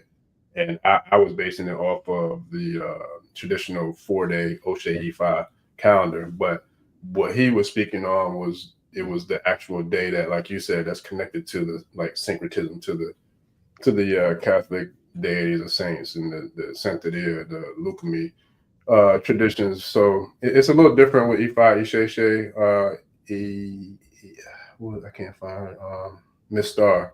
I remember her last name was Star. Yeah. It's a little different with Ifa Isese. So hopefully we was able to provide clarity, in regards to why Baba didn't answer the question because it's different from the way Baba's I would say lineage of Yeah. Isheshe and Ifa tradition, because that's kind of more of a diaspora. Those of us who have been like introduced to the culture from by way of Cuba, Brazil, or different islands that kind of Santeria and Kundabwe and Lukumi all kind of made their way through the guise of kind of like cloaking the actual devoting and worship of the actual gods and the actual deities that are from the origin of the Ifa Isese tradition. All right. Yeah, I think that might be it for the Okay. questions for the most part. Looking now, let me see. Uh, All right. Be tribing. All right, Chloe. oh yeah, they tribing it up, man. We still got a full house too. Still got a full house. Oh, okay. Yes. We're gonna do not to interrupt you, brother. No, you good. Go ahead. Okay. Because I saw Tawe Day, and of course I'm like, all right, I know. we That's why I getting put it ready. up there. Oh, see, you activating African spirit. All right. That's what we're here for. So yes, we getting ready to get ready. All right. We getting ready to get ready for Tawe Day. Now, Tawe Day and Ifa Isese, and I'm only going to spend like 5 seconds on it. 5. All right. As stated in Global Perspective book, I just put it out there that we're going to have, at least as a suggestion, the forming of and the formalization of our own our own spiritual holy of days. Okay. Now, there are those who may say, well, isn't Kwanzaa enough? And my response is not to me. Okay. There are those who may say, well, isn't Christmas enough? And I'm like, well, no, not to me. From my spiritual grounding and what Obatala has possessed me to convey is that as the Orisha of bright, blinding light, in the beginning was the light, okay, that this Karade nation, this tribal consciousness that has borne fruit into formations of other institutions, Ashe, tribe, okay, various other centers throughout the world who have been influenced by the spirit that moves through me, is that we need our own period of time. Now, conjoined with the Rumula, we say, okay, Ifa priest of Baba, Baba of Obatala, okay, priest of Obatala. It's like, we're moving you to do this, and this is Tawe Day. Okay. And we're going to explore it more, and perhaps in the next podcast. But I'm encouraging everyone to venture into global perspectives, okay, and start to read up on it, because that's the only place you're going to find it. Okay. It's the only place you're going to find it. Now, I'm not bashing anybody else's holiday, holy day, but I do know that we need to have our own. And I started it back in the temple days, and I'd like to continue it, because we need to honor our Orisha at a time when the spiritual world is seemingly so open by everything else that everybody else is doing, and we're just basically following the bouncing ball to wherever is bouncing. But here we have our own temple and our own philosophy, our own teachers and our own teachings. We have our Ojise right here. And Tawe Day can be a portal to our greater understandings about Ifa and Isese. Okay? So please, get the PDF, get the book, start getting ready to get ready, as I always say, and then by the 16th of December, which is the first day of Tawe Day, we'll be better prepared to learn, not just follow. I tell people, I don't know, followers, who needs followers? We need to all walk together as leaders making a difference in the world, and not just sitting at the pew, or kneeling in front of something everybody else kneeling in front of. We have work to do. Okay. So let's make this happen. And Tawe Day, yes, Tawe Day is right around the corner. So we're getting ready. I already got I'm starting to get my stuff together, Bo. Yes, sir. Listen, preparation creates separation from average or mediocre. Uh-oh. Yes, sir. That's in your book too? Yeah, that's in Tips, my very first book. Yeah, Oh man. it's actually a little more to it. I can't remember the whole Okay, phrase. okay, but phew, that's enough. I'm still like, Yeah. Preparation creates separation from average or mediocre. yes, Because yes, it's those who prepare more than likely is those who see success, but you have yes. to be prepared for it. And it takes a lot of preparation, and that's So facts. we're getting ready.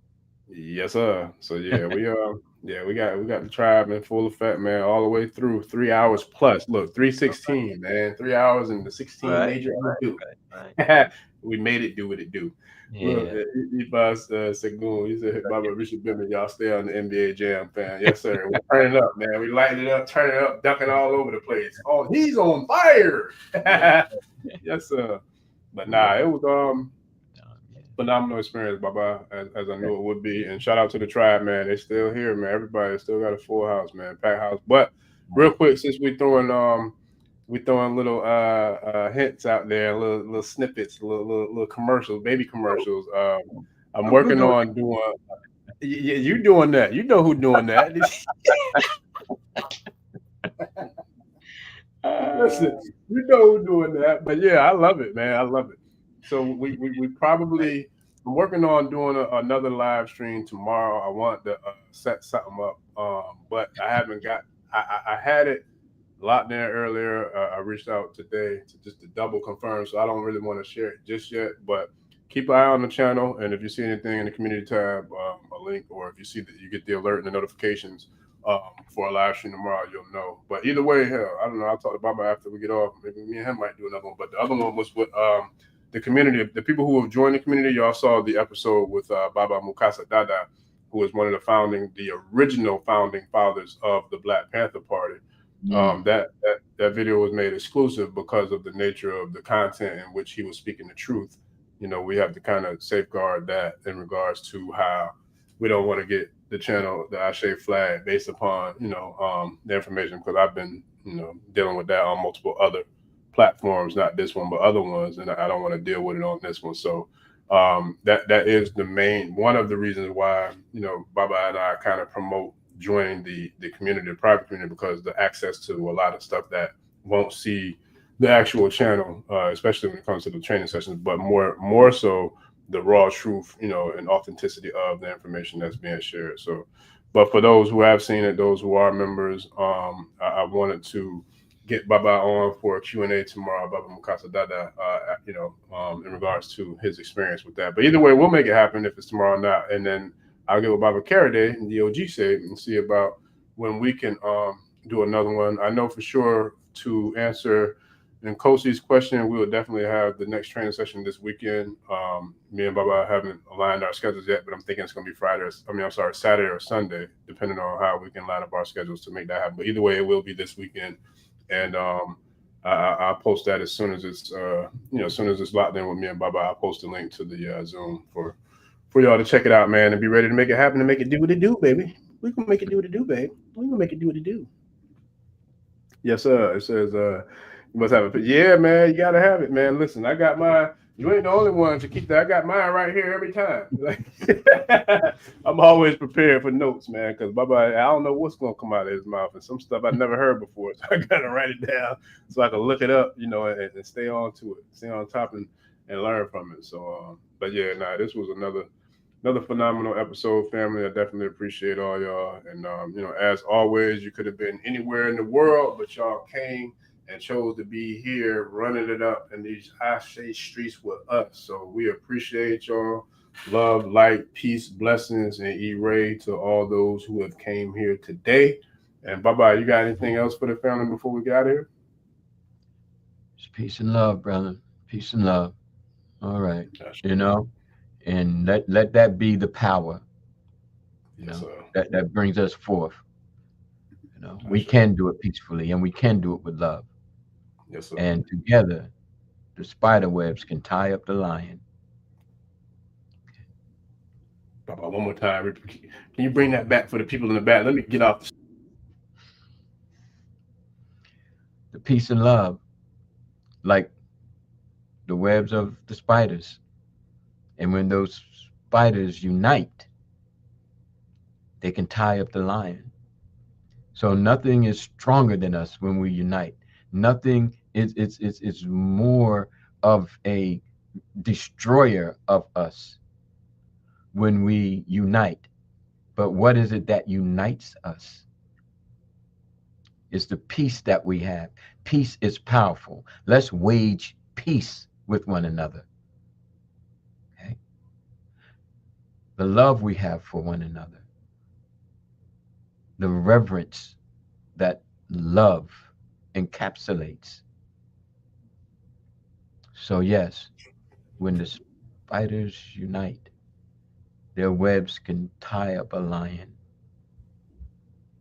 And that's what we're setting to do.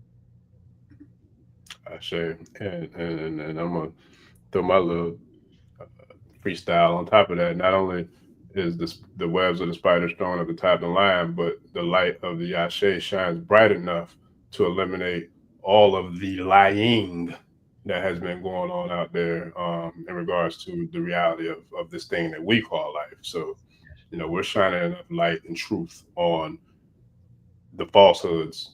And the quote by Professor Smalls, he said, if you learn your history, you will erase the Oyinbo's mystery. So therefore, that's what we're here for, to shine that light, to make sure that, we all have not only the equipped with the tools and the strategies and the weaponry, but we're here to make sure that we win the fight. So with that, to quote another Baba, Professor Kappa Kamine, it ain't over till we win, family. So I appreciate you, Baba.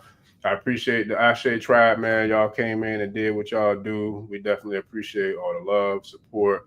Please don't forget to like, share, subscribe, and we'll see y'all on the next one. And we'll definitely, for those who are in the VIP, we'll definitely have our next training session this weekend for sure. Stay tuned to the community. You'll get the alert for the post. I'll post the link as soon as me and Baba lock it in.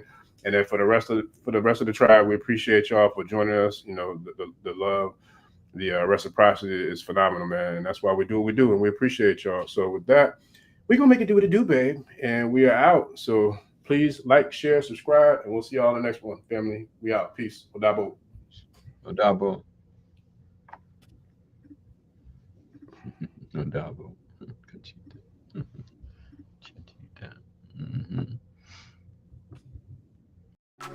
ẹni tó gbàgbé ilé sàpò ìyàgbọ́ tẹ́ǹtì ẹni takísà ní tàtàn ò bá padà sílé anítìjàkọ ẹja lọ pé eégún mo sì ẹni gbẹ́rẹ́ ìpàkọ́ forsake not your ancestors, embrace your